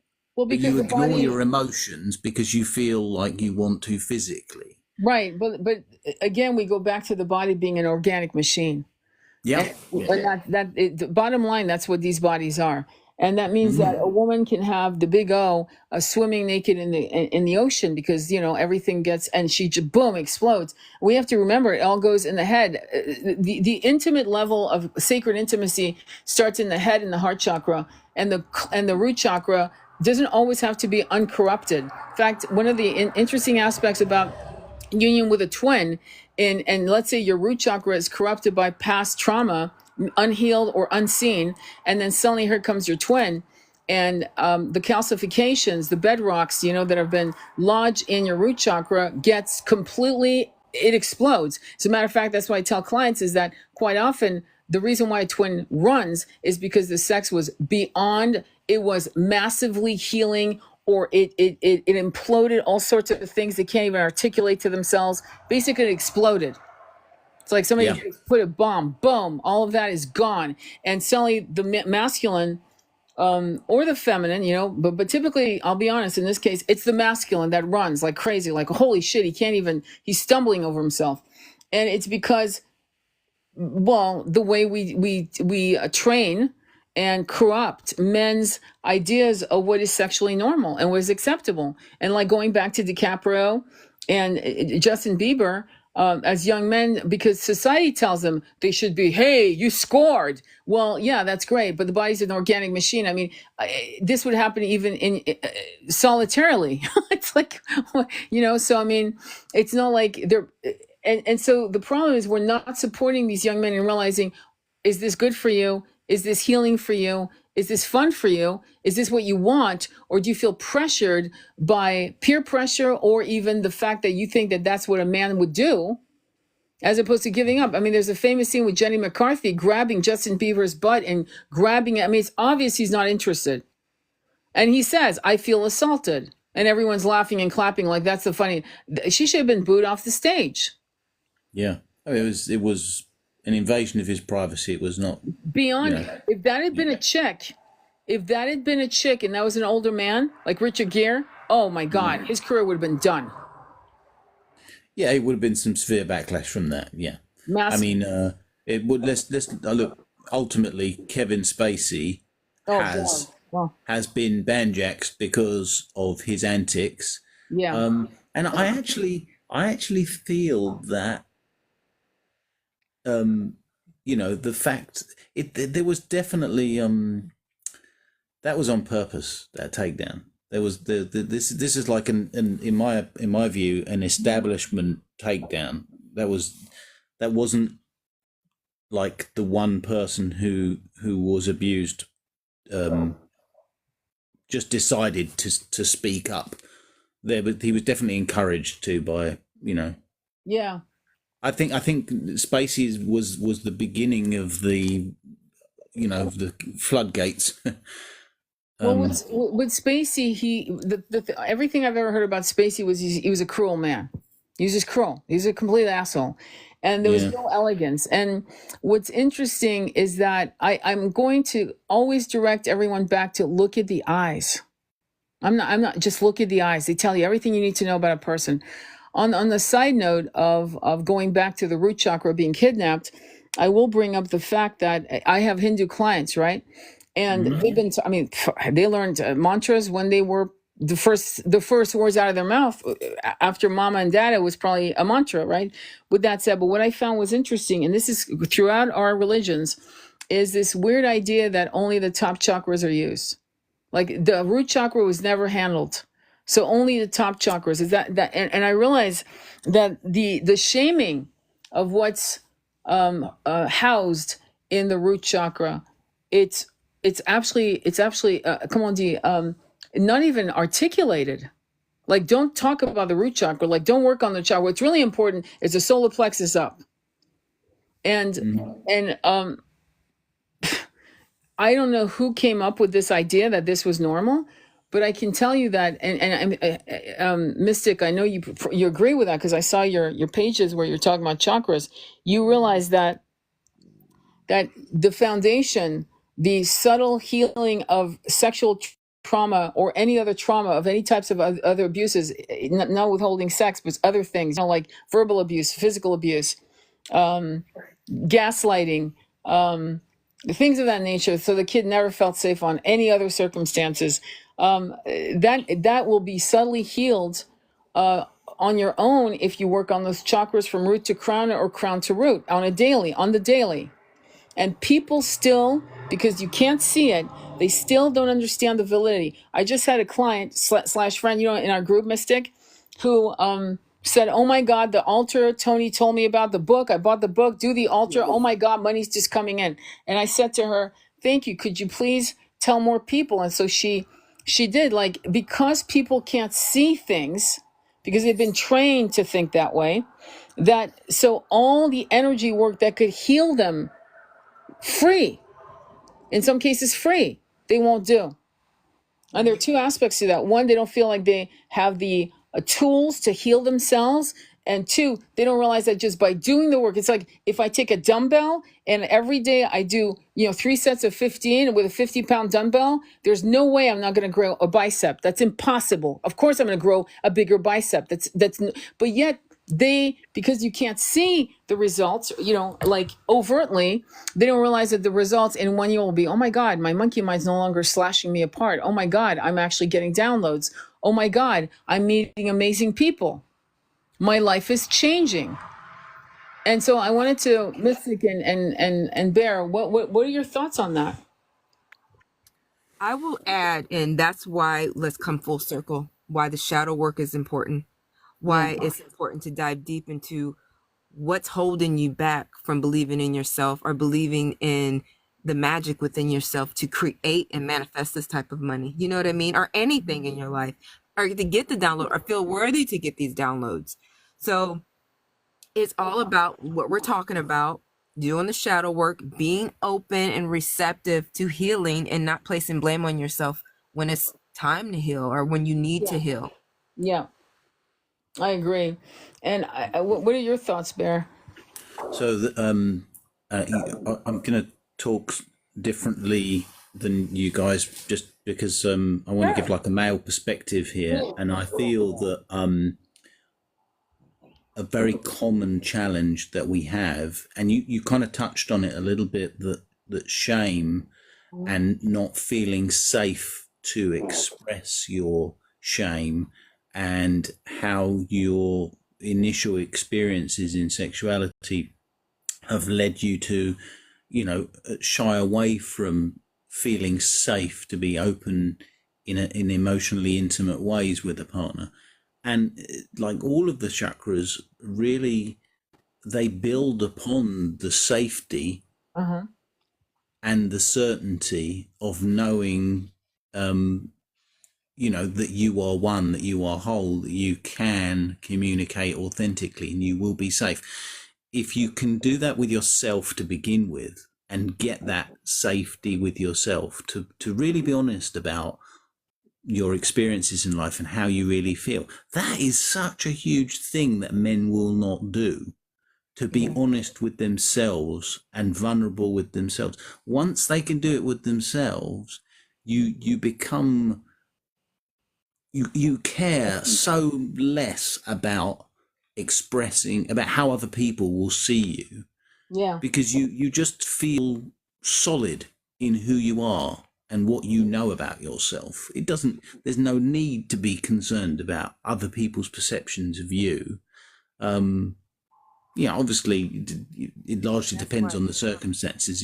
You wouldn't want to be on TV telling everybody the whole thing if, there could be a potential consequence because of your career or anything like that. But in my space, this is who I am. It's so intrinsic to, the integrity of what I inspire,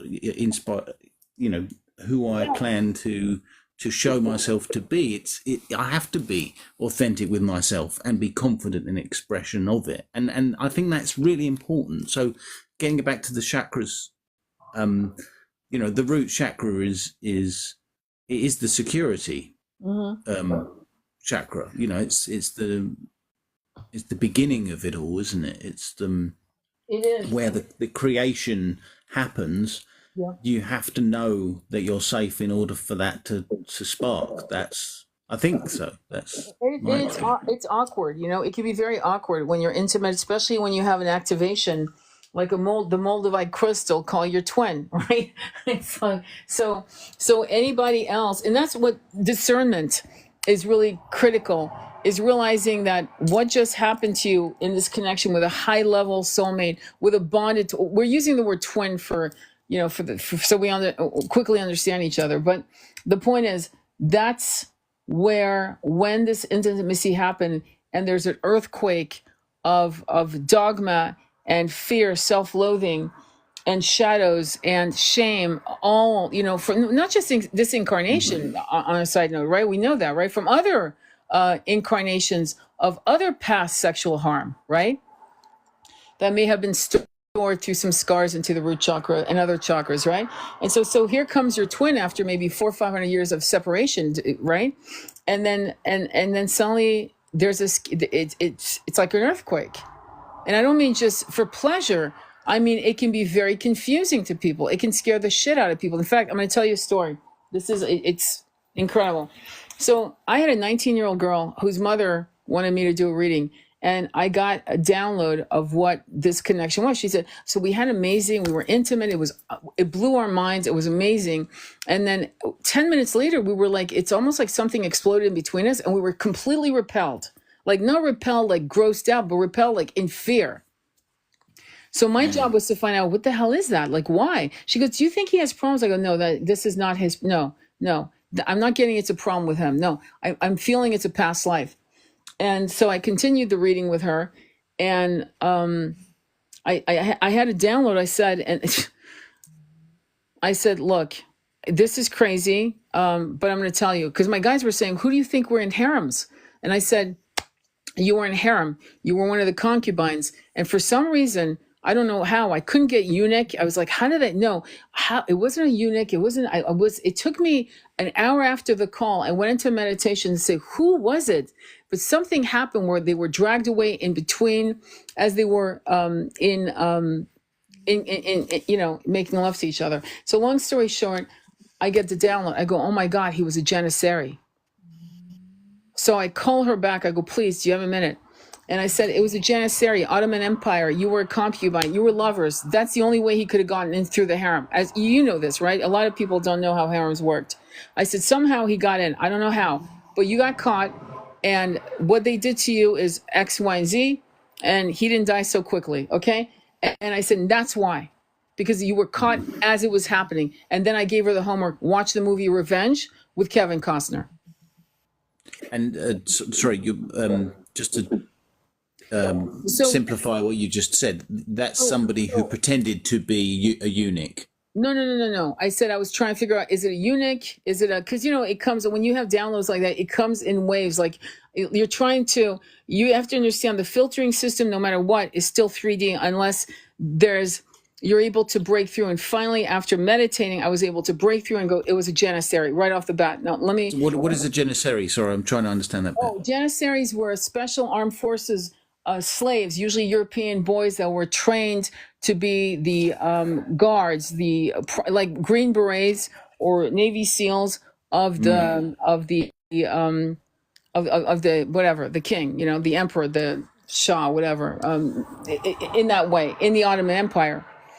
And so the root chakra, the corruption of that abrupt separation while they were copulating, right? That abrupt, we were caught in the middle of something, right? Yeah, I got it. Yeah. Okay. Now, but this is not what blew my mind. What blew my mind is she went, oh my God. I went, what? She said, well, at 13, I spent the whole year on a project on the Ottoman Empire. That's crazy. That's a confirmation. I always get those like that. But my point to you, the point is the confirmation was for her. But most importantly, that explained why, as they were making the divine bliss of twins finally meeting, and then suddenly a somatic memory of when they were caught. And that's what they have to work on in this, is to clear that energy up. And it's lodged in their root chakra. It's like stones. Yeah. You see what I'm saying by that? And that's what I mean by some of this stuff we'll never articulate, because we're not going to do. Some people don't have the wherewithal or don't believe in this kind of work, to be honest. But now she has something she can sink her teeth into to look at it. Like, so watch that movie, not for educational purpose. I mean, not for pleasure, but for educational purpose. I want you to watch Revenge, because they're actually making love when they're caught and they're dragged from each other.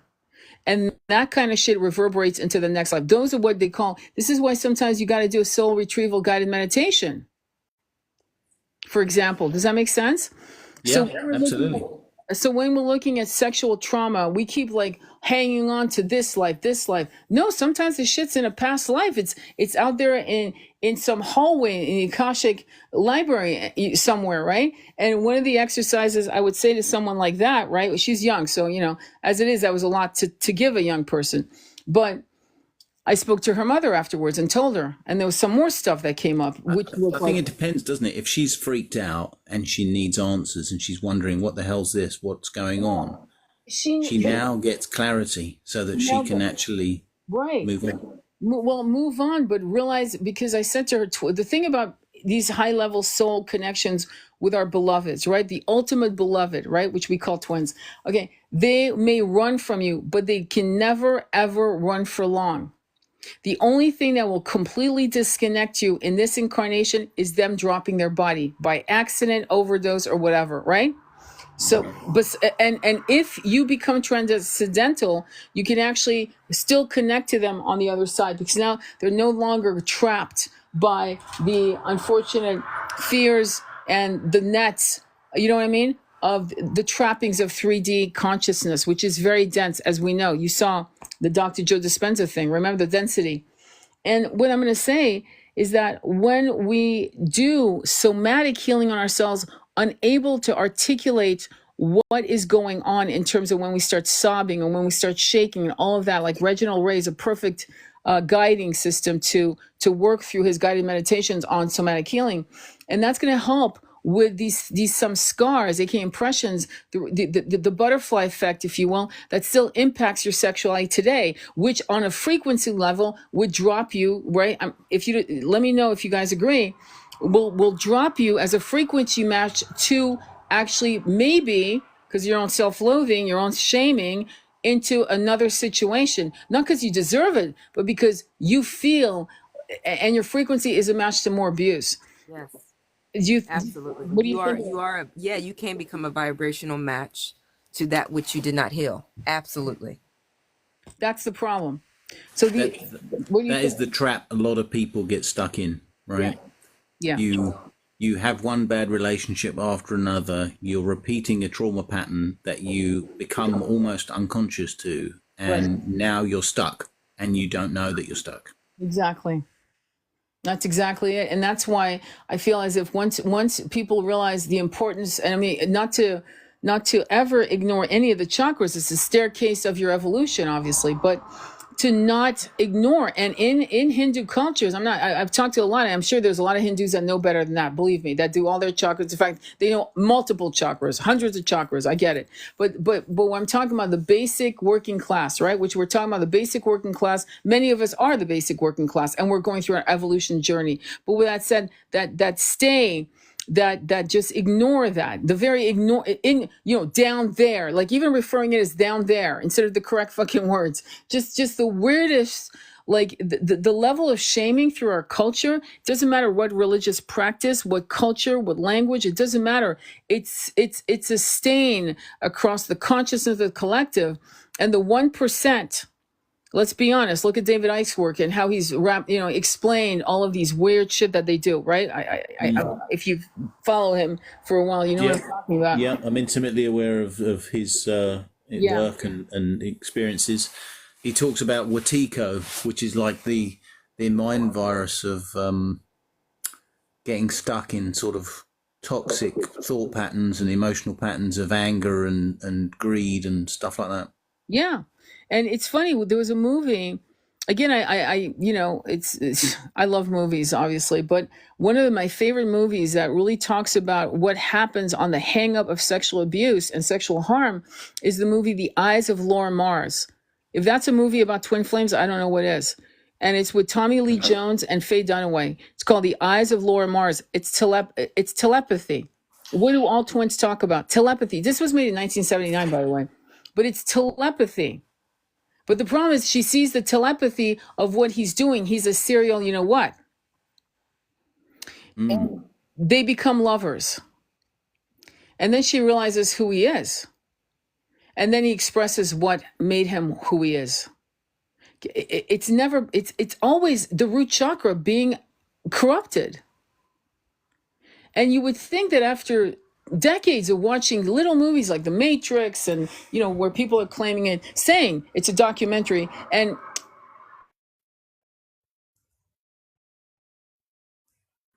that are supposed to like open us up from Gene Roddenberry all the way up to today, right? And the Sumerian tablets, and on and on and on. You would think that at some point people would say, wait, hang on.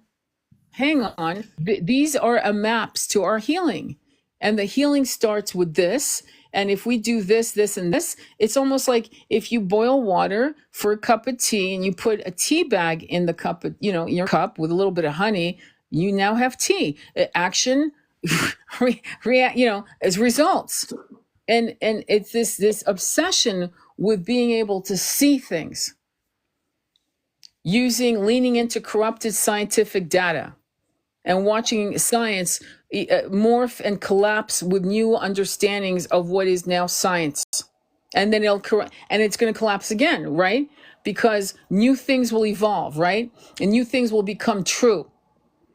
And yet people don't believe in the unseen and the unseen energy that is there, that is begging them to let them be healed. And they just, I would love to find out from you guys, what is it about the collective blindness and this entrenchment in just keeping themselves blind from this incredible power of our self-healing? What do you think? Well, Mystica, do you want to say something, or shall I?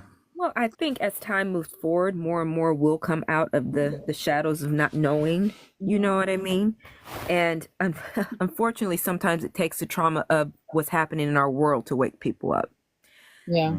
So if that's a way, but I think as time move on, hopefully more and more will come online. And people like you, people like WaterBear Medicine, people like me who keep speaking from our own perspectives and putting this information out, we can wake more and more up. Yeah. I sometimes I wonder, like when I think about 2020, when people had the opportunity, many did, to sit down and relax into themselves. And for me, that was an opportunity that I'd been waiting for. I knew I needed the time to sit down. For 5 years previously, I was just on a treadmill, really, really getting fed up with not having the opportunity to spend some time with myself and deeply heal and introspect. And I think that is so valuable, but some people are just not going to get it because they've got the opportunity to go within. I think it's fundamental. We do need to have that time, but some people have got to be woken up in a jolting, traumatic fashion that means it's almost like you've said before, when you have a twin flame experience and suddenly you are staring at all of your trauma in one incredible awakening that you can no longer ignore it. Yeah. And if you choose to ignore it, you're willfully suppressing the shadow, the trauma that ultimately is just going to cause such immense pain, because you are seeing it and you're choosing not to heal. That's really hard. That has got to be one of the hardest things for someone to have to go through, to then not want to face their shadow. You are aware of it and you're always hiding from it. I mean, it's almost like knowing your life's purpose and starting to walk towards it, but then giving up and not moving. And that's one of my biggest fears, and I'm confronting that at the moment. Yeah, but the thing is, okay, when you are confronted with your life path in this incarnation, your mission, right? And you complicate it with giving yourself, because this is what I see people doing. This concept of perfectionism is actually an albatross around everyone's neck. That's why most people are brilliant and don't do anything about it. I mean, there are millions of people that have a brilliant book in them and it'll never be written, much less published. And it's because there's this concept of perfectionism. And this is why I'm moving away from the New Age movement and going into ancient wisdom, because to me, it's like this idea of you can't heal others if you're not healed. Meanwhile, we have an archetype called the wounded healer, Chiron. I mean, it's like what the fuck is going on here? So when you say to yourself, well, I'm afraid of moving, or not, the word afraid isn't that, it's more concerning. Am I ready to go on to that next step? Well, let me put it this way. When the doors are open and it flows, you're supposed to walk. When there's a block, you're supposed to sit and wait, which is what happened in 2020. We were all stopped. We couldn't hike anymore, go to the gym, right? And some people chose to meditate and read these incredible esoteric books. And some people chose to cook, make cakes, and gain 20 pounds. I mean, I'm not putting anyone down. I'm just saying that's exactly what happened. Can I add this in, Tony, to add to that? Yeah. So basically what you're saying is the road stopped. So you had no choice but to face yourself. We are so busy on a treadmill. Most people work so hard. They don't even have time to think about doing the things that we're talking about. And maybe that's one of the reasons why the collectives haven't woken up, because we don't have time to stop. Well, and when you've got, hurricanes, and you've got wars, and you've got famine by design, I'm not ever buying that shit again, that it's not by design. I've seen old footage from the Depression in America where they were dumping hundreds of gallons, thousands of gallons of milk down streets. That was on film while people were starving and eating their shoe. I mean, I'm not joking when I'm saying that. So everything that they're doing, because they know that the power of many of us who are here as the volunteers, right? Right. So this volunteering energy of many of us as souls, it didn't take 2020 for us to awaken. Many of us were awoken way before. In fact, some of us were born awakened, and we had the right parents or the right environment or the right mentorship or whatever as we progress. But my point is that this idea that this is going to be an easy road. No, that's why the 1% is throwing everything they got. There's seeding clouds, hurricane, all kinds of bullshit. The COVID, the muzzling. I even made a joke in one of my lives. Remember? I think you might have been there, Mystic. And I was talking about, it was almost like double bet. Have you ever seen the movie Trading Places? And they bet $1. Yes, Okay. with Eddie Murphy. Right, with Eddie Murphy. And I said, that's exactly what they did with the muzzle. Because think about it, guys. You're going to be on an airplane where you've got an elbow up your ass. But 6 feet, and people will get upset if you were on their ass. Like if you were next to them, they'd freak out. But we'd be on a plane and with our masks on like dogs. And here we are, you're right on me. So if you sneeze, I'm definitely going to catch it. But while we stood in line to check in, you better be 6 feet away from me. It worked. Millions of people did it. To see this go down, and everyone getting, you should wear this mask and not that mask, and people wearing pretty little masks and little happy faces masks and all kinds of masks. Mm-hmm. It happened. And meanwhile, like I was telling one of my lives where I went to the beach in Malibu, and a Coast Guard was like, I was the only one on the beach, obviously. Nothing was going to I wasn't going to catch shit or give anyone anything like the plague. And the Coast Guard on a boat literally like pointed and basically with a bullhorn said, get off the beach. It was like $1,000 fee, and it was a 6 month in jail. To go to the beach, it worked. I remember my twin and I wanting to go hiking just for fresh air, just to go hiking because that's our thing. And helicopters were circling us like we were criminals. So that's mad. That's madness. But you know this was happening all over the world. In India, they were beating people with a stick if they didn't have a mask. I mean, they were knocking on your door to see which vac you wanted. Was it Pfizer or this one? And you didn't have a choice. And no, it was this one. It was, you want the brown lollipop or the red lollipop? That was it.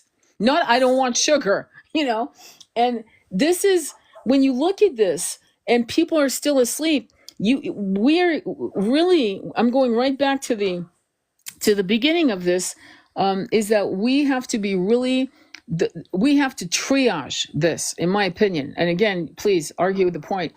The triage is this. We have to gather all of those that we recognize them, that they're here to take up the baton when we've dropped our bodies, and we got to protect them and we got to mentor them. As for the rest of them who are still asleep after what I've just described, it's on them. Do you remember how we were treated for not taking the vac? And people lost their job. There are people right now living in tents because they chose not to do it for themselves and their children. We're not protecting. We'll never be protected by the 1%. And so it's a mass flipping of energies that we have to do. And like I said many times recently in the last, because there's a lot of frustration, people are like channeling their Sarah Connor, Terminator, you get what I mean? They want to just go out there and just duke it out, right? And my point is, no, not this time. We've done that one millions. We've done it millions of years on different planets. It doesn't work. We have to, and I was told that by the Galactic Council, we have to literally use our energy to flip the script. That means we have to go into root chakra to feel like we are worthy of this work, to remember why we're incarnated in this timeline. To get very, like you said, you started it, WaterBear. You said we have to do the inner work first. You're absolutely 100% right. Because without that, we will not have the confidence to speak and find our voice and our energy to create on a collective and egregore that flips that script. And that 1% knows it. They know that it's a matter of time. It's been promised. But the Akashik has multiple crossroads. They could get another year of us being fucked over. You and I could drop our bodies and another 100 years, another 200 years. But I don't think so. I actually don't think so. And just that there was only 1% to do this for thousands of years, we only need 1% to change it and permanently. And that's what I was told. So I find it interesting at this point to mention the difference between fear and faith is perspective. Interesting. And if you can just realize that everything that is happening has a purpose, even when it personally hurts incredibly, and I accept in some circumstances it's impossible to reconcile what I'm saying at this precise moment. But in time, there will become some clarity over the reason for events. I I agree. I don't think it justifies them. I just think I think what it does is it helps you to see that holding faith that this too shall pass, that this does have a purpose, that, that my reason or purpose or ability to act and make a difference, it is here, it will be shown. I have to keep faith with that, because to live in fear is paralyzing. Yes. But to live in faith is inspiring. Yes. I agree 100%. What you're saying is 100%. What are your thoughts, Mystic? I agree with him completely. I do. Yeah. You're right. It's very moving, isn't it? We live in an amazing, exciting time. I mean, when we drop our bodies, we're going to give each other high fives and go, this was amazing. What a blast. I mean, I think so. I think we're going to be really excited. And I think that the sad part, what I see with what's going on with, I'm just going to say Gaza, right? With that young man who was on IV and him raising his hands to the ceiling, and this child running in to save his mother. And then they found him hugged in a very Pompeii way, charred. I know the purification level that happens for them. And I did a live recently where I said the way you pass is very important. But what's interesting about those people in that part of the world is their absolute faith, their absolute conviction in Allah, in the All. Funny, Allah, and the All, as what Thoth describes as the All, as God. And I know the purification system of them drop, because you would think root chakra, that's it. But the way many of them are dropping their bodies is an absolute testament to what we're discussing. In the most horrific ways, they are stepping over all that and being lifted away and being purified from all of this, so that they've ascended. Many of them ascended. And our lesson for us is to see, because let's be honest, okay, from Troy all the way to today, right? From what they were doing, what the Atlanteans were doing to the Lemurians, from the Draconians doing Geno and other planets. We know this, right? Destroying whole populations, whole species, right? Many of us believe in that. And so now we get to see it on a fucking iPhone or Android. And there's no double backing this. There's, unlike Vietnam, where they were actually showing footages what was it, 7 o'clock news or 6 o'clock news, while people were having their TV dinners in America, watching, footage coming back from Vietnam, and finally them stopping it because it was actually creating the hippie movement. It did. It brought people on the streets protesting the war. So this so it's not, so this kind of brutality, sadly, I hate to say it, isn't new to the human experience. But what I'll say is it's fucking about to end. And the New Agers who are talking about polarities of war, famine, and Geno, as if this is part of and parcel of our existence, and that this is normal, this is part of it, right? I think many of us are agreeing that it's not acceptable. There are other types of polarities that are more benign that are acceptable. This is these corrupt, toxic polarities, we will not consent. And we know, right, that we've lived on other planets where there was none of this bullshit. So when you mentioned before about like the toxic trauma of pedos, and ultimately they didn't just turn up like that. They over generations of trauma developed such a toxic coping mechanism, right, that led them down this very damaging path to themselves and to others. I kind of see a lot of that mirroring of what does it take to do what they're doing in Gaza. The traumatic repeated patterns that must be part of the culture, and I say this with humility and compassion and understanding, and embedded within that is such a sadness and anger as well. I don't blame you. There must be a way for people to heal and stop being so angry and Corrupted. bloodthirsty, I suppose is a good word for it. You have to understand, when you have a society that decides that they're going to import pedos instead of keeping them away from you, through transporting them. Do you understand? When a country becomes solace for pedos, you're going to have problems. It's just common sense, okay? It's like, So, let me go ahead. yeah, and bring all the obviously, rabid dogs. yeah, go on, please go. Well, I was going to say, let me just gather all the rabid dogs and bring them to my house. Or let me bring all the rattlesnakes and I'll just, bring them in, because no one wants the rattlesnakes in their garden. So I'm going to just bring them into my kitchen. That's the level of consciousness we're dealing with. Like, when you put it down on just brass tacks, like that simple, and people say, well, no, it's a lot more complex than that. How complex is it? You have children, don't you? So why would you want to import any pedos? Why would you allow them in your land? What is wrong with you? Don't you want your kids to walk down the street and be safe? Or do you want them corrupted again and again? And you being blithely going, oh, we're going to settle over here. And so it's ridiculous, the consciousness. It's almost like, it's like talking to someone who has multiple levels of mental illness. And so when you ask, how is that going to work? Well, I'm going to tell you how it's going to work, in my humble opinion, is the way I see it, is that our frequency match is going to go 5D ascension.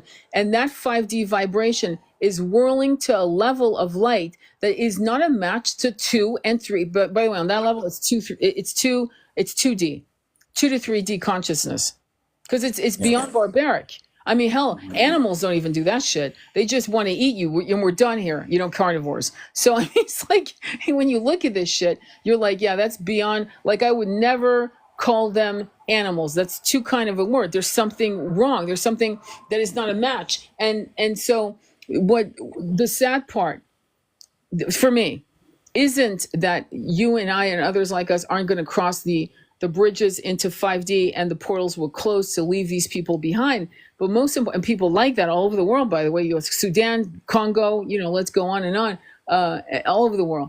But also that good people will be trapped in that Mad Max reality because of their own self-loathing, with their own root chakra blockages, and not feeling worthy because of the perfectionism of, oh, I'm not ready, I shouldn't be talking about this, I'm not fully educated in that.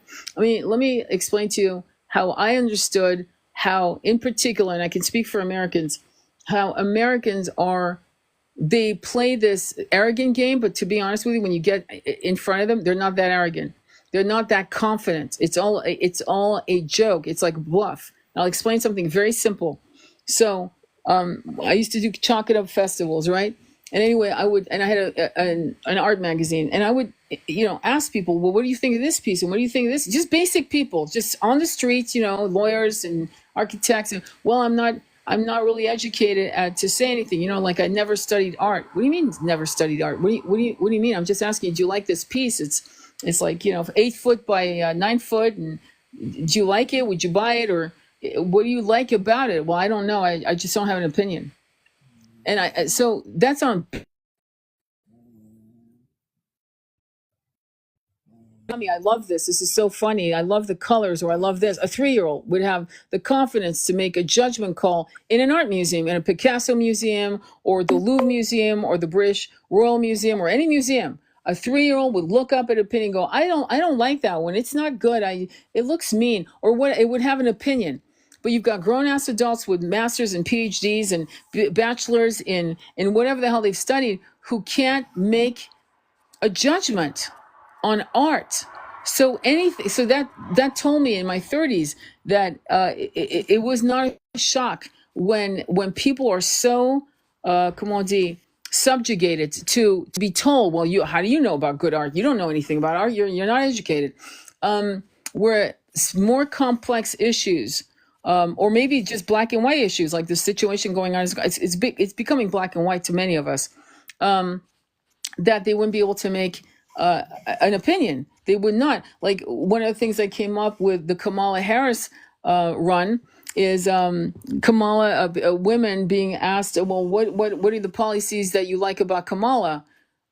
Crickets. Couldn't answer a fucking question like that. Like, what is it about Kamala you love? Why do you want her? Well, I just want a woman in the White House. What I'm saying to you is that the level of dumbing down and the eradication and lobotomy of one's own opinion. This whole life is about finding your voice. We're going back to that, finding your voice. And an inability due to, I'm going to say, PSYOP, educational moves, particularly in America, to literally strip away people's confidence in having an opinion on a fucking piece of chalk on the ground, much less so you could see why we're in this situation, right? Where Absolutely. you know, Yeah. so that you have hillbillies and good old boys and good old women and you know that are shocked that 11 family members perished waiting for the brigades, the Coast Guards, anything, please come and get us, please find us. I mean, we have drones that could have found them. They're sending drones to that little blue and white team. They got drones up the ass, but we can't figure out drones. And so the brutality of the awakening should shock people. But you know what's going to happen? Many of them still won't get the fucking memo. They still won't. There's an immense amount of chaos happening in the world right now. I mean, just think about in Asheville, the chaos going on in there. And if you focus any amount of attention just on that one problem, it's very easy to kind of go, there is no room for spirituality. I have to make sure I've got somewhere to live. I've got to make sure I've got food and my family's looked after. People can very easily get trapped in the 3D because of fear. Yeah. And quite often, I mean, I don't know anybody that's in any of these difficult situations personally, most people are just walking around in their lives without any major challenges, besides sort of basic income and some, survival, which is seemingly mundane to most people. It's seemingly mundane as I walk around. It's, you just do your work, you make your money, and that's that. Right.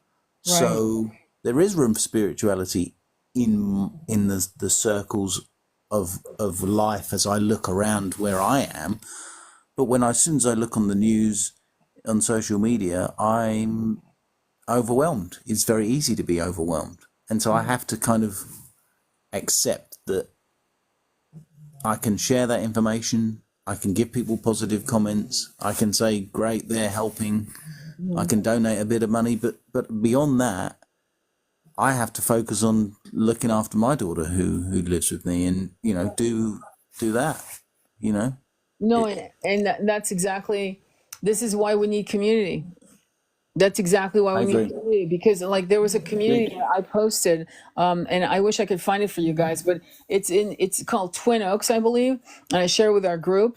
And long story short, that community, they all listen to the numbers of money. They're broke. Okay. They're all making $9,000 a year. So they're on Social Security is what that means to me. Right. So they're all retired. Yeah. Okay. And they live up in, I think, Northern California. And it's a British man actually, who was actually doing a couple, content on TikTok about them. And so what they have, I think they have 13 cars. It's 100 of them, 13 cars, and they have a certain amount of washing machines, and they all they've got 5 or 6 kitchens. It was beautiful. They had all built it up themselves. And my son on his walks, when we lived up in Nevada City, came across a community similar to that, actually. He started talking to them. They thought he was intruding, and then he broke the ice with them, and they were so loving. And they chatted. And so there's these conscious communities where that concern of survival would no longer be. See, we are getting actually these amazing, brave souls who are sitting on $9,000 a year. You fucking believe? I mean, the audacity of somebody. Yeah, the audacity, absolutely. Yeah. But what is done, and so I kind of picked up on how you were inferring that some of this stuff is necessary to get us to a higher level, a plateau, and we won't know until we get to that plateau. That was brilliant, because I'm looking at what you're saying and going, my God, if they didn't have $9,000, if they were making $45,000, they'd be in a studio apartment apart from each other, never meeting each other, never banding together. But because of the $9,000, instead of being in a tent, which is the reality of most Americans who are making that kind of money, they're in a tent. I'll tell you that, if they're lucky. And so these people banded together little by little by little, and created their own village. And I think that this is going to have to be the only way. I don't like the word have to, but because it makes sense, Yeah. and because clearly it is the most universally beneficial outcome, it will come to be for many. And what a absolute relief to have hammocks strewn across land. They went from having 10 acres of land to something like, I think they bought little by little together as a group, as a community.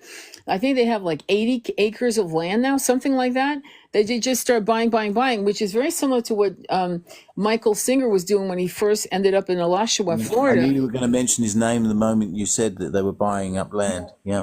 Yep. And you know, in the book, in his beautiful book, The Surrender Experiment. Beautiful book. Definitely read it. Anybody that's listening, get the book, read it. Very important. And so I'm going to say that I've been hungry for that.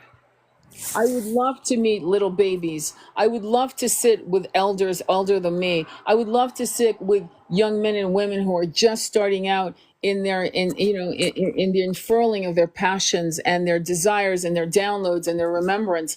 It's like and then go back into my little cottage and paint and write and do my thing, and maybe somebody knocks at the door saying they need in tears because something happened, they want some help, and we have a cup of tea. That to me is what we have been missing for a good solid 1,000 years, and they were still fucking with us, right?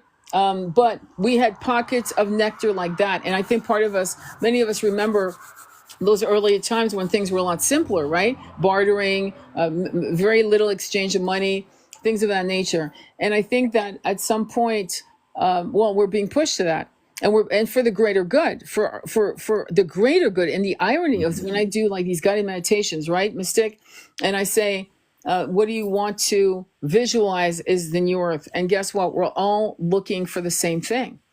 We're not looking for private jet planes and money of the wazoo and things like that. We're looking for similar things. Yeah. You're looking for love and compassion and safety in a community that you can belong in. Right. We all Absolutely. are. I don't even need to ask the question. We all are. Yeah. And that's why that's why the egregore that I've been trying to really massively influence people to create the egregore of that vision. And I've been inviting people to maybe even carve out 2 minutes a day in their meditation, even 2, if we all did it, to topple us, like almost falling into the arms of 5D and that new reality. And so when you say, well, what's going to happen to those people on the far end of the world that are corrupted to that level of corruptness, which you can't even, you can't, a normal person with basic compassion, much less empathy, can't even wrap their head around that. That's like I said, it's a rabid dog. And what do you do with a rabid dog? You can't, I have a dog I love. She's an Irish wolfhound. God bless her. She's got her rabies. But if she had rabies, am I going to allow myself around a dog of that size with rabies? Am I going to suddenly kumbaya with her? No, I can't. She's not even in her own mind.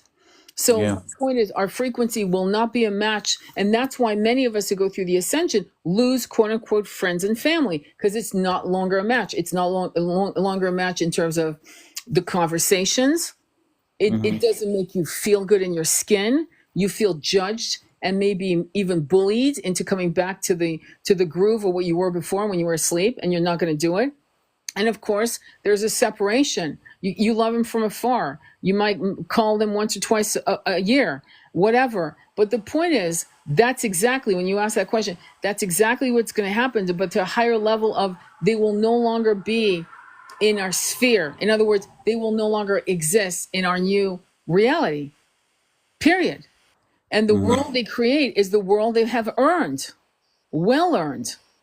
And it's not karma. It's not even a curse or karma. It's just the balance. Vibration. It's how it works. Law of attraction. It's vibration. It's becoming what you are, isn't it? It's your reality being what you are to yourself and to others. Yeah. So the authentic vibration that you exist in becomes the reality that you exist in. Exactly. Beautifully said. And that's, I think, what we have to, so we're not concerned. Are they going to follow us? No, we're not concerned. Are you kidding? It's impossible. It's like it's never going to happen. And yeah, concern creates problems. I mean, exactly. There's no rehabilitation. However, what I will say to you, and this is our experiences too, in seeing, like, for example, racism, seeing people like KKK members who are walking out of that darkness and moving into marrying a woman of color, or just coming out of it. Like, I was watching the movie again. I'm going to say, please watch this movie, Green Book. Yeah. And it starts out with him. I'm just, in case you miss it, because you guys are like, distracted for a minute. There's water glasses. That's all I'm going to say. And they're in the trash can. Watch that scene, and then watch the evolution of this man. So for those who live in that part of the world, and there are many young people refusing to serve. You know what I mean, right? In fact, they're being incarcerated because they're refusing to serve the agenda. They refuse, and they're going to suffer for that. But God bless them. So there will be people that will be born into those families to break the cycle, and they will be in the cycle of coming into their own ascension. Maybe, I don't know, 100 years later, maybe even 25 years later from what we're seeing right now. I keep going back to my main concern is because I work with people, I'm sure you do too, all of you do, with people all over the world that are really, really massively suffering. And every time I first meet them, what's the one thing they say? I feel like I'm going crazy. That's frightening for people. I swear to God, that's what they say. And nobody else understands around them. There's in my 3D environment, very few people can actually connect with me on the level that we do. Yeah. It isn't there. It's not an option. I think what we're seeing is very painful to see, because we're all empathic, meaning our hearts swell in the pain of the many who need to suffer, and in our monkey minds, and not just our monkey minds, we're toggling between transcendental acceptance, like you were saying about there's a greater plan, to the fact that, yeah, I understand there's a great plan, but right now we're seeing people suffer. Okay, there are children literally eating grass if they're lucky enough to get the grass, and it's never safe. You got kids who have been being bombed. You're looking at who have a shaken syndrome. Their whole neural pathways fucked. They will never be okay. If they survive this, they will not be okay. I'm sorry, not okay. You think Ellie Carter's got trauma? These kids will never. Many of them, and then you're watching people clapping and celebrating. It's almost like the Roman circus, with the Christians being eaten by the lions and everyone celebrating, going, yay, this is so much fun. And that's exactly what we're seeing. And so for many of us, this is where you do have to protect your energy, because I'm hearing a lot of young starseeds just sobbing and sobbing. It's destroying them. I mean, I absolutely believe that is on purpose. They know that this is extremely painful to empathic people. It is, and it's an important thing to acknowledge. Let's not be spiritually gaslighting ourselves, exactly, and saying we don't have to notice it. And it's not. I don't really have all the answers, and it's important to say that I'm figuring it out as I go. Well, I'm going to jump in and say to you, but one of the reasons why I turned my back on the New Age community came last year, because as October swelled into November and then December hit, and they did the ceasefire just for Christmas, because we want to exchange gifts. Meanwhile, these people can't eat, but okay. And I saw New Agers not addressing it, saying you have to protect your energy. You have to do this very narcissistic, cold, supposedly New Age spiritual point of view of you don't have to see it. I do not create content on the subject, as you all know. You'll see that. But you know what? I post like a mofo, and I talk about it in my lives quite often, because you cannot escape it. But what I will say is, because it's part of the ascension, you see, you can't say that this is not part of the ascension, because when you have starseeds that have just been incarnated, who are 15 years old and 19 years old and 20 years old, right? Who are sobbing, it's destroying them, and they don't want to be on this planet. This is a dangerous thing. Why? Because first of all, as you well know, many of you know, the reptilians are sucking up our despair like a milkshake. Number one, Yeah, on an energetic absolutely. frequency. Right. It's the narcissistic feed, the energy. Right. It's a mass feeding frenzy on the despair.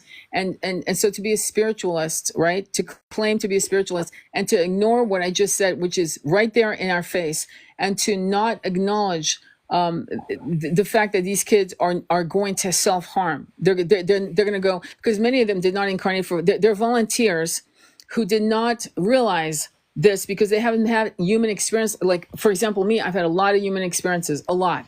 And many of them are coming in, if you will, for the word pure, in terms of this is their first rodeo in 3D for like 400 or 500 years. Some of them, they've never been here.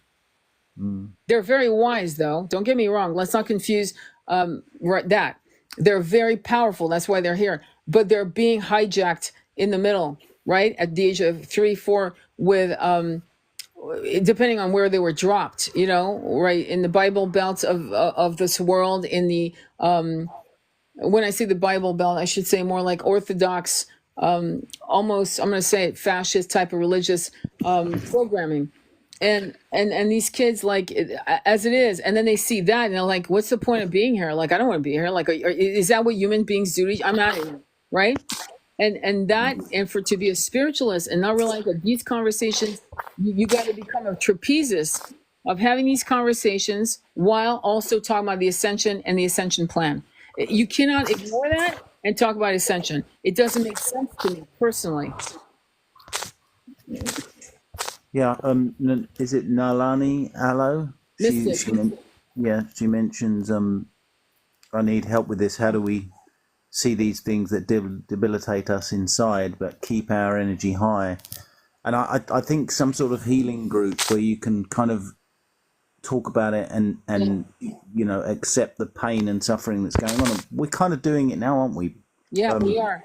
That's why these lives are so important to people, because when I was reading Thoth, this was my first time reading this book ever. I was sometimes crying because here was Thoth the Atlantean laying down not the law in the way that, you know, priests and monks and this would put, you know, like whipping us into shape, but with compassion, with a futuristic gaze to where we were coming from and where we were headed, with massive compassion and love and empathy to the pain.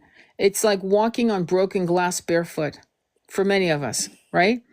And so I feel as if these lives and these kinds of like content, you can't do this in a content, like, you know, a pre-programmed content, but doing lives like that and people hearing these lives and realizing it's okay for me to be aware of Bizan crying.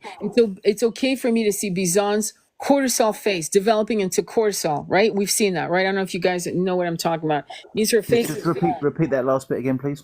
Bizan's, it's okay to notice that Bizan, you know, she won the Emmy Award for journalism, but to see Bizan start out when Gaza was more or less not on, you know, when Gaza was a place that she could call home, to the beginnings of this, and thinking in her mind, because you can see it if you look at the footage in the beginning, October, November, December, of this is definitely going to end.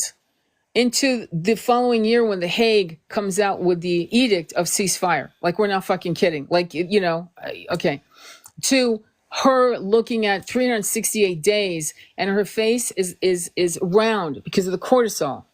Yeah, called cortisol face, and the acne, and her hair pulled back, and the almost the sense of, and this is what's, if I'm going to use the word scared, that's what scares me. And the fact that she may actually not survive this, and her knowing it and us seeing it in her eyes.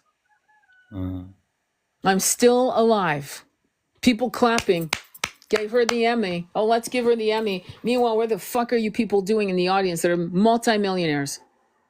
Oh yeah, just a joke. Just a complete hypocrisy was kind of unbelievable. It was disgusting, because you and I both know that if you and I had about $10-20 million, we would be looking, because that's what it would take to get food, supplies, medicine, to airdrop. The last time the King of Jordan and his daughter did it was they did 2, and they must have been threatened because they haven't done it since. If you remember, under the cover of night. It blows my mind that they're not allowing the people political asylum to leave. Well, I mean, but you know, when you look at the Saudi Arabians saying, well, they don't want to leave. Yeah, honey, I think you'd want to leave. Okay, at some point, I think it's got to the point where it's like, can I live in a tent in fucking LA? It's much safer. No, but to be honest with you, this is the corruptness of these people in that part of the world, in the Middle East. There's a point like Egypt. Why is it $10,000 per family? Where's this magical sum of $10,000? And the audacity of the blue and white team saying, "Oh, no one wants them." Well, dude, no one wanted you either. So now what? Now is that a flex that no one wants them? No one wants them because you're actually, you keep talking about the age group, but actually you've created the age group now, because see, now everyone's a part of the age group. In other words, it's like insane what's going on with the consciousness of some of the arrogance, like Bibi and our Senate. I've never been so embarrassed. And I mean, angry, a rage that is so cold, it scared me. Where I can't really go into it on this live, but do you know about the history? Yes, of course I do. The Balfour. Yeah. No, it goes even beyond that. Yes. Wow. No, I mean, I can't even say keywords because it's just going to blow up the live. You can't do it. No, I know. So what I will say is Albert Camus wrote about it. Do you remember that? Okay. You remember the book? Okay, so I don't know the book. Okay, Albert Camus wrote about this, and he wrote about the level of the dehumanization that has to take place before you do something. I'll look for the title. I'm trying to remember. I don't think it was called The Stranger. It was called something else. But I mean, he wrote about it. Yeah, I don't think we should continue to talk about it because One, it's repeating the trauma loop, and the other thing is we're not really going to be able to. It'll cancel the live if we keep going. No, you don't have to explain. We're good because I know what you're saying. So what I'm going to ask you is ultimately the ascension, the root chakra, which I think we've done a really good job excavating a lot of stuff. Ultimately, it starts with you, and then it ends where what happened? Okay. It starts with us personally, and then it's almost like being a Moldavite crystal. Once the Moldavite crystal has been activated, right, and raring to go, then it actually is a wave that impacts and dominoes other people's confidence, I guess. I'm not going to say awakening because a lot of people are awakening, but they're suffering and they have no way out. So what would you say, Mystic, and you, WaterBear, would you say that this is a moment where the awakening is not really an awakening, but a confidence to move forward and deeper into more knowledge, to awaken even greater, to move into ascension, to be the self-worth, the confidence that there's no such thing as perfectionism in this journey we call healing, that you will never fully be healed. I think that's also what scares people. I need to fully be healed before I can ascend. Is that your opinion? Either of you? No, I don't think, because you're always going to probably have another lifetime. I'm sure you'll have another lifetime where you'll experience more healing. Yeah. So it's a never ending story. That's the thing about being energy. We are never ending stories. So what I think, this is a big test. What we're experiencing is a test, test to stand up, to speak, and to be confident enough to relay our message in a way that resonates with us and that can help the collective. I agree. What are your thoughts on that? Yeah, I really like what you said there, Mystica. So understanding that the personal journey of growth, of you becoming more of who you are, but you're just hiding it out of shame. And when we can release that attachment to needing to hide something, and we can stand in our power and say, I know that is wrong, and I do not allow that in my life. And when an opportunity comes for me to hold a boundary and say no, I will stand in my power and I will be like that, because that is me being in my true authentic power. And maybe I sound like a broken record, but I think ultimately that is what Mystica just said. You need to become all that you can be, and learn how to speak your truth and say no when you should be saying no. Right.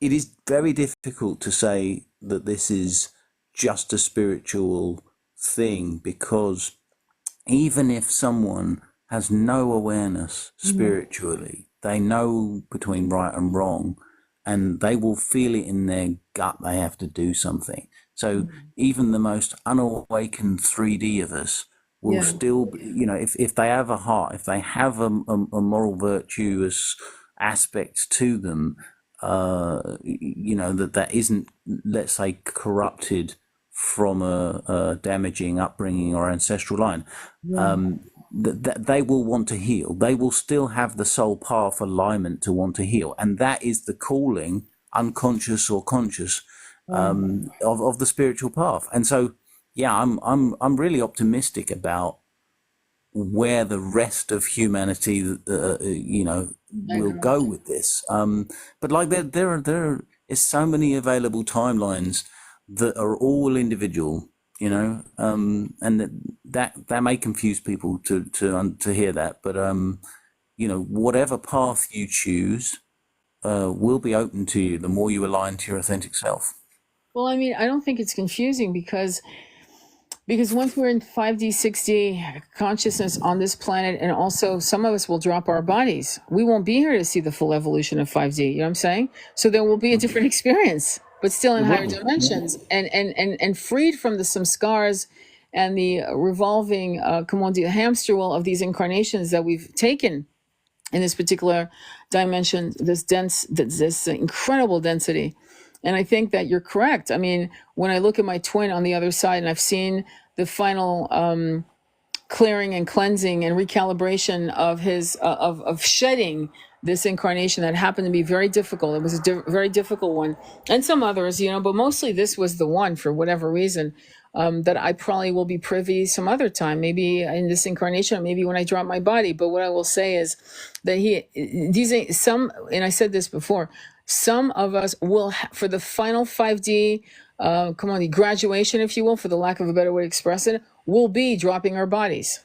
Like for my twin, I can assert that it needed to, he couldn't continue. It was a dead end street. And so dropping the body was the final, and then shedding and shedding and shedding all of that, like a tree that, its leaves. And for the growth to take place, it's a season, right? He had to go through some seasons of evolution. And I feel as if, me too, honestly, the final for me might be dropping my body, but I'm realizing that in this incarnation, the most I can do, the most work on myself I can do will ease the journey back home to him, right? And it will be a different reality than the one that others who are here, who will be alive, like my son and other people like your age groups, right, who will be here to see this incredible magic, right? I mean, in its full form, right?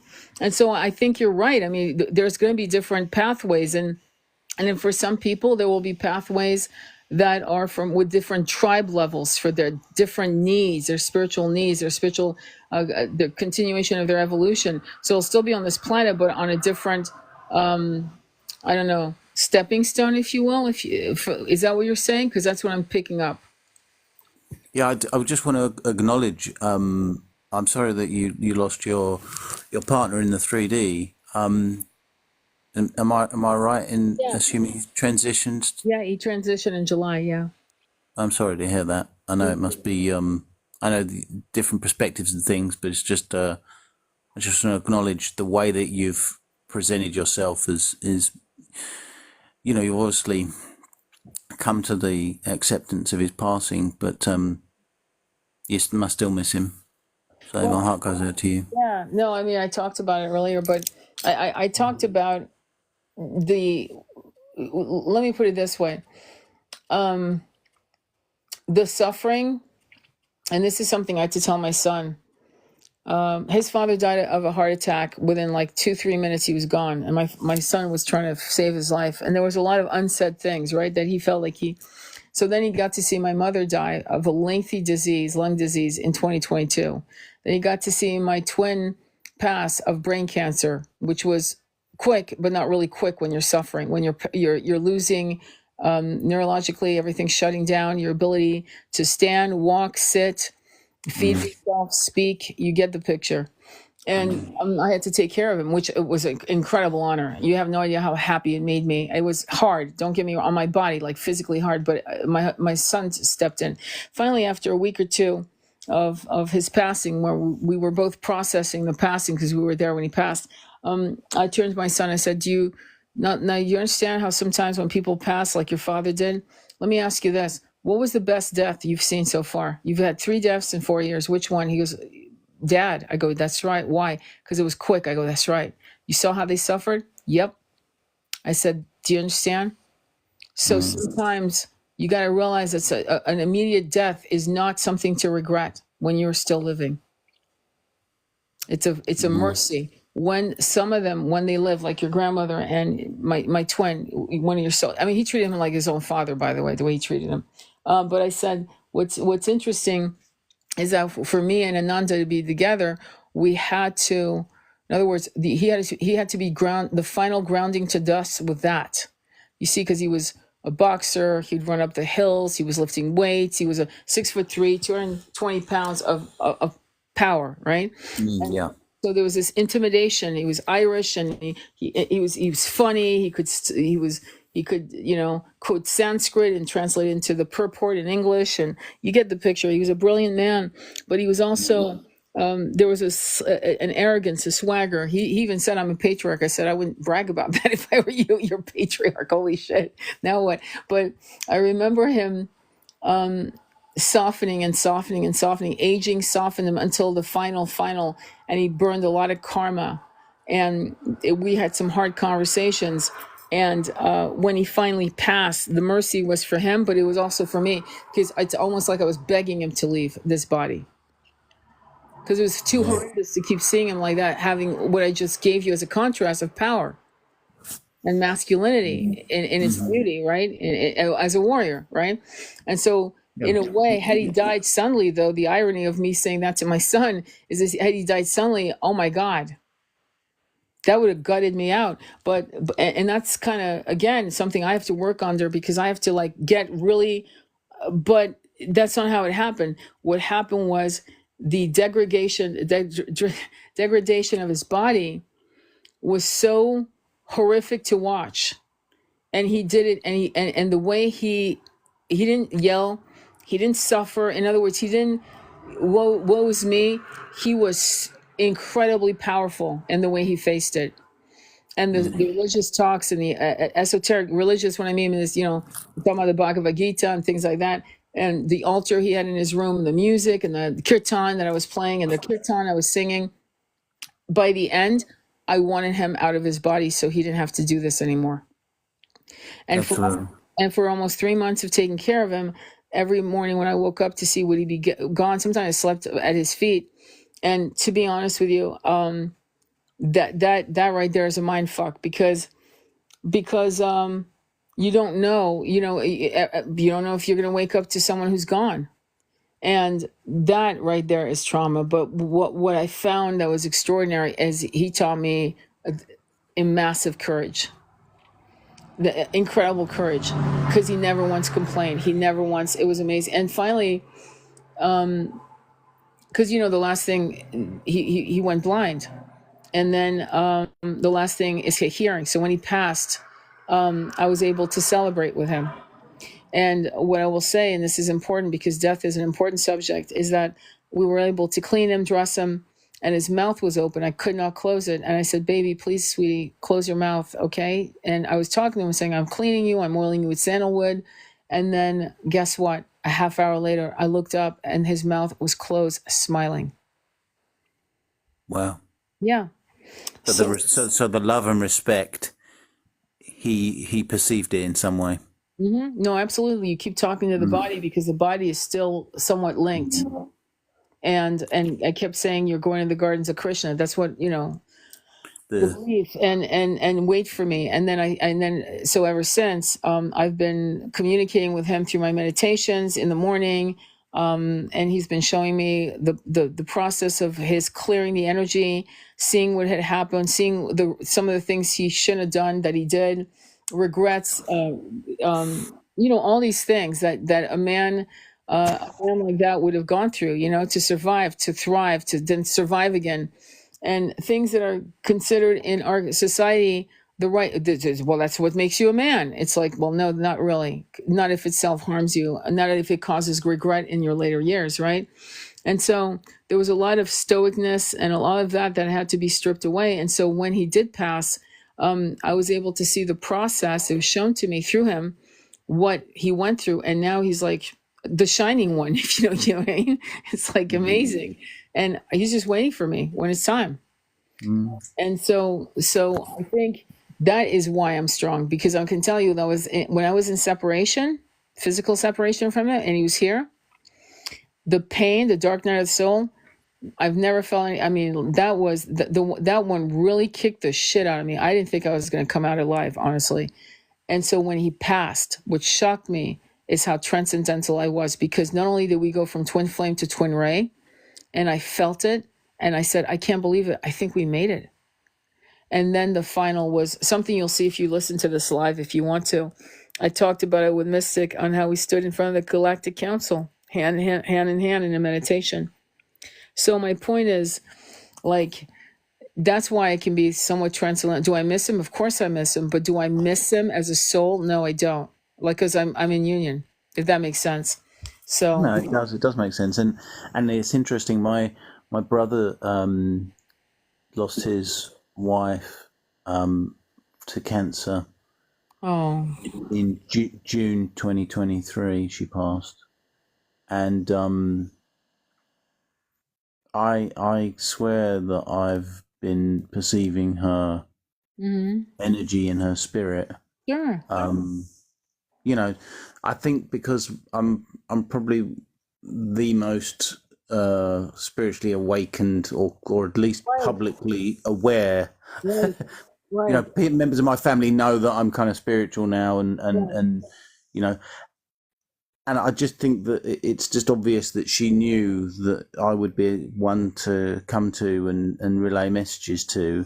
And my brother even said that he had been receiving messages from her and he thought he was going mad. And it was just really interesting that was something he could share with me. And I want to just say that when I mentioned, like, we have so many different timelines that we can be on, and that we can have so many, the intention and the choices that we make from moment to moment, the love and the devotion, the intention that we put into the experience that we want to have, it just shines through. And you've really made such conscious, beautiful choices to honor your twin flame, twin ray in your reality and through all of your experience. And I always say that we must love the survivors, but you're starting to make me reassess that vision in a way. Really? How? Because we honor the survivors, but we're all survivors, aren't we? Yes, very much so. The ones that pass are also surviving themselves. Yep. That's what I mean by that. Yeah, I mean, the thing about the chakras that are being clogged up with things that are influenced by the social mores, like, for example, I call it the Hugh Hefner society, right? The Hugh Hefner era, right? Where these aspects that really kidnapped our sacred masculine. And I was talking in some previous lives about looking at Rob Roy and the shaming, Rob Roy with Liam Neeson, and the shaming of him having to beg a person less than him on all levels that you could imagine of a man, right? A provider to his village, to his woman, to his children. Remember that movie? I don't know if you guys seen it with Liam Neeson. I refer to that movie as well. And that concept of how they were kidnapping the root chakra, the masculine, through serfdoms, through taxes, through this. You go all the way back to Braveheart, which I bring up a lot because it's these popular movies.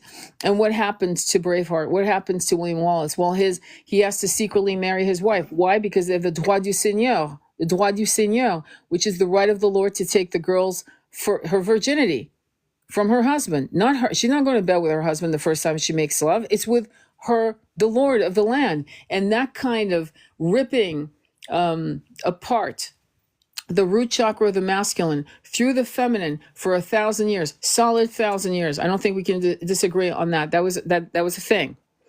And then when that no longer was part of it, what did they come up with? Porn.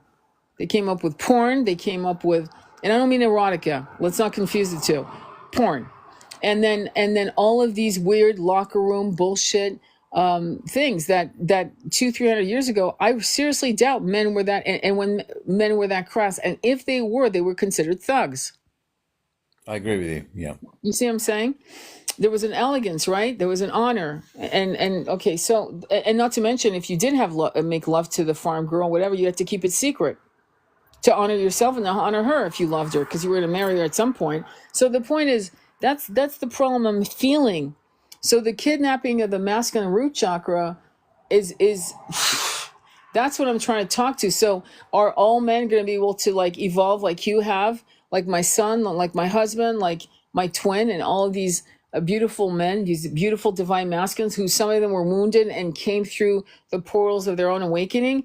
Are all? No, I don't believe that either. But what we do have to do is the men who are going through massive shaming, because again, I'm going to bring it back to the Menendez, and then I have to bring it back to, here's another movie, Kinsey, with Liam Neeson.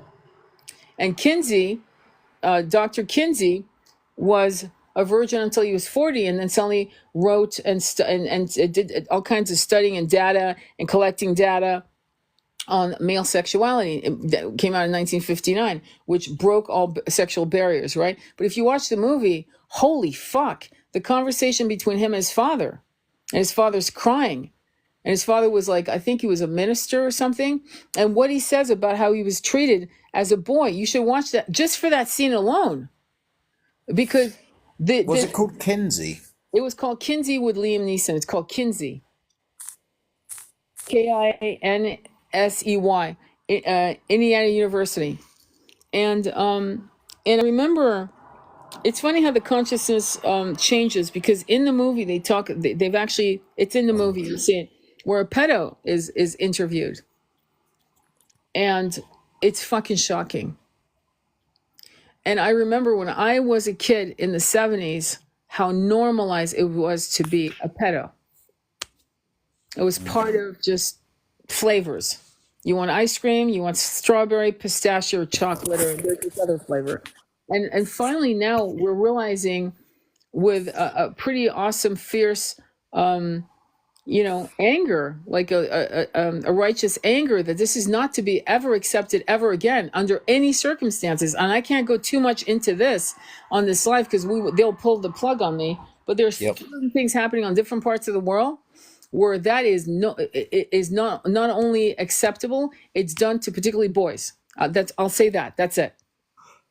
And there's certain parts of the world that do that because of weird ideas as to what's wrong and what's right. I mean, like I said, there's some massive demonic shit going on the planet, and the beauty of many of us who are having these discussions by firelight, if you will, and that's why we need to build these communities to protect each other, to raise these starseeds that are going to come through the divine womb of the sacred feminine, and from also the divine masculine seed. All of that we need to create as elders, as we become older. We need to bring these communities to thrive, so we can drop our body and the baton just keeps getting passed down, and the village expands until it becomes the planet's entire consciousness.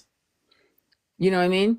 Yeah. And that's what, and that's exactly, and we have to realize that the sooner we start moving towards it, that's one of the reasons I'm going back to Europe. Because I'm finding that there's still too much segregation here in this country. And I know that there are communities already. Now, I did mention a community in Southern California, but I tried actually to join some of those communities when I was there in 2021. And that's not to denigrate them. It wasn't meant to be. That's why I tried, but it was a no, right? It wasn't a failure on my part or their part. It was a no because I'm being led to my ultimate destination. Does that make sense? It's trusting the no's, like saying thank you to the no's, not just saying, well, that shit doesn't work. Manifestation. It's a no for a reason. You're being corralled to your destination, to divine appointments, and my divine appointments continue on the continent of Europe and the UK and Ireland. Yeah.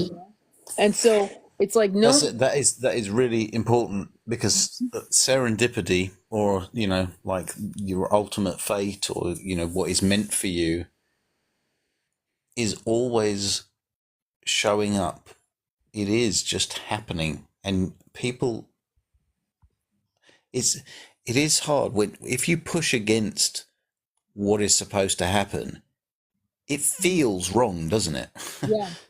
You know you're going down the wrong path. Yep. And right now, I am in a waiting zone. Mm-hmm. I know I am. I'm preparing, but I'm also, I can't move. I want to move, but I cannot move. I'm not allowed to move yet. It's weird.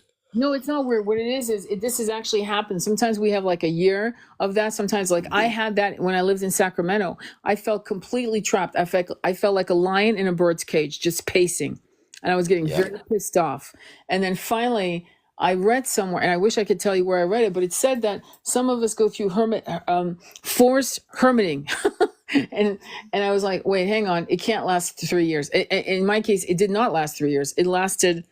So it was 2021. And the reason it lasted was because my mother had to pass, and I had to be there. I had to take care of her, and also I had to be here to be with my twin to come into union. Had I left to go to Europe, which was the original plan earlier, I wouldn't have been there to take care of him, and he would have collapsed. And knowing him, he would have never told me. I would have gotten a call one day, thinking he was ghosting me. You know what I'm saying? When he wasn't, he was sick. So everything is a divine plan. And not to mention, you're refining your messages in your own healing to yourself. And let's not forget, you just mentioned that you have your brother's spirit, his wife, coming to you. So, right? So if I were you, I would go into meditation, saying to the four corners above and below, and actually calling her, going, what's the message? And start writing it down. Because there she is. And being very, very comfortable in expanding that understanding between you and your brother. And I don't know, I mean, again, I'm stepping in, but I'm just inviting you to, like, if you guys are just talking about it on a surface level, like really go listen. Is it okay if I do a meditation to talk to whatever her name is, like Lisa, and find out what your messages are, and no, you're not crazy. And the reason why you are the torchbearer of that family, isn't that ironic? He was able to come to you. Can you imagine if he had no one to come to? Who, as a man, and you know this, as a man, where was he going to go? If not his brother, then there's no one else. Let's be honest. Yeah, and he is now a single father with 3 children. That's a lot. That's a lot. It's huge. It's huge. I mean, and it's really interesting that I've been a single father for 7 years myself. That's a lot. And I think that so in a way, maybe you're being called to refine the message. You see what I mean? Because I know you want to work with men, right? And and so what is the message? Maybe to have 2 wings of your path. One wing is for men generally, and then the other is for single fathers. You know what I mean? Yep. Anything, Mystic? I think that's beautiful, especially for the divine masculine. Yeah, absolutely. Yeah. This is a great conversation. I mean, I love that we have WaterBear Medicine on, because we need his voice, and that's very important. I agree. I love that. Well, any last words, both of you?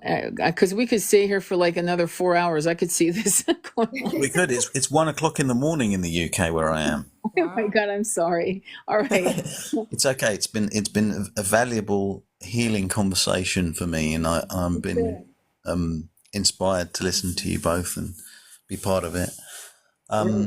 We're all on our healing journeys. Nothing is ever finished. It's never done. Yeah. We are always growing, and we're here for each other. Yeah. You know, we're walking each other home. That's what it's all about. I love that. Absolutely. Mystic, your turn. Yeah, I agree. I think that the whole point of this was to have a voice, and we did. We spoke our truth, and this is a beautiful full circle. So I thank you for having us on. I thank you. I'm so honored. You guys are such brilliant light. And so I'm going to upload this to my YouTube channel, Sacred Intimacy Tarot. Please share it with people who you think could actually get some benefit from the healing. We have an amazing divine masculine, and we are so honored and so pleased to know you and to know your voice, because you and I have been, texting back and forth, and I wasn't blowing you off. I was just, my mom was dying I think you were reaching out to me, and I was dealing with a lot of, people sick and this and that. But may I call you right after this live, real quick? Yeah, of course you can. Okay. Yeah, I'm not sure if you've still got the right number, but you can message me. It's fine. Well, I'm going to message you right now and give you my number, and I'm on WhatsApp. Okay, Mystic, I love you, sister. You Thanks, are my Tony. sister, and we got to get you to the Glastonbury, my friend. Yes. Okay. All right. Much love to you all. Thank you for sharing your personal journeys and enlightening us. Thank you, Nelano. Thank you, Ado. Thank you, all of you. I wish I could say all your names like Romper Room, but I can't. I love you all. It's on YouTube. Much love on your journey. Namaste. Be well.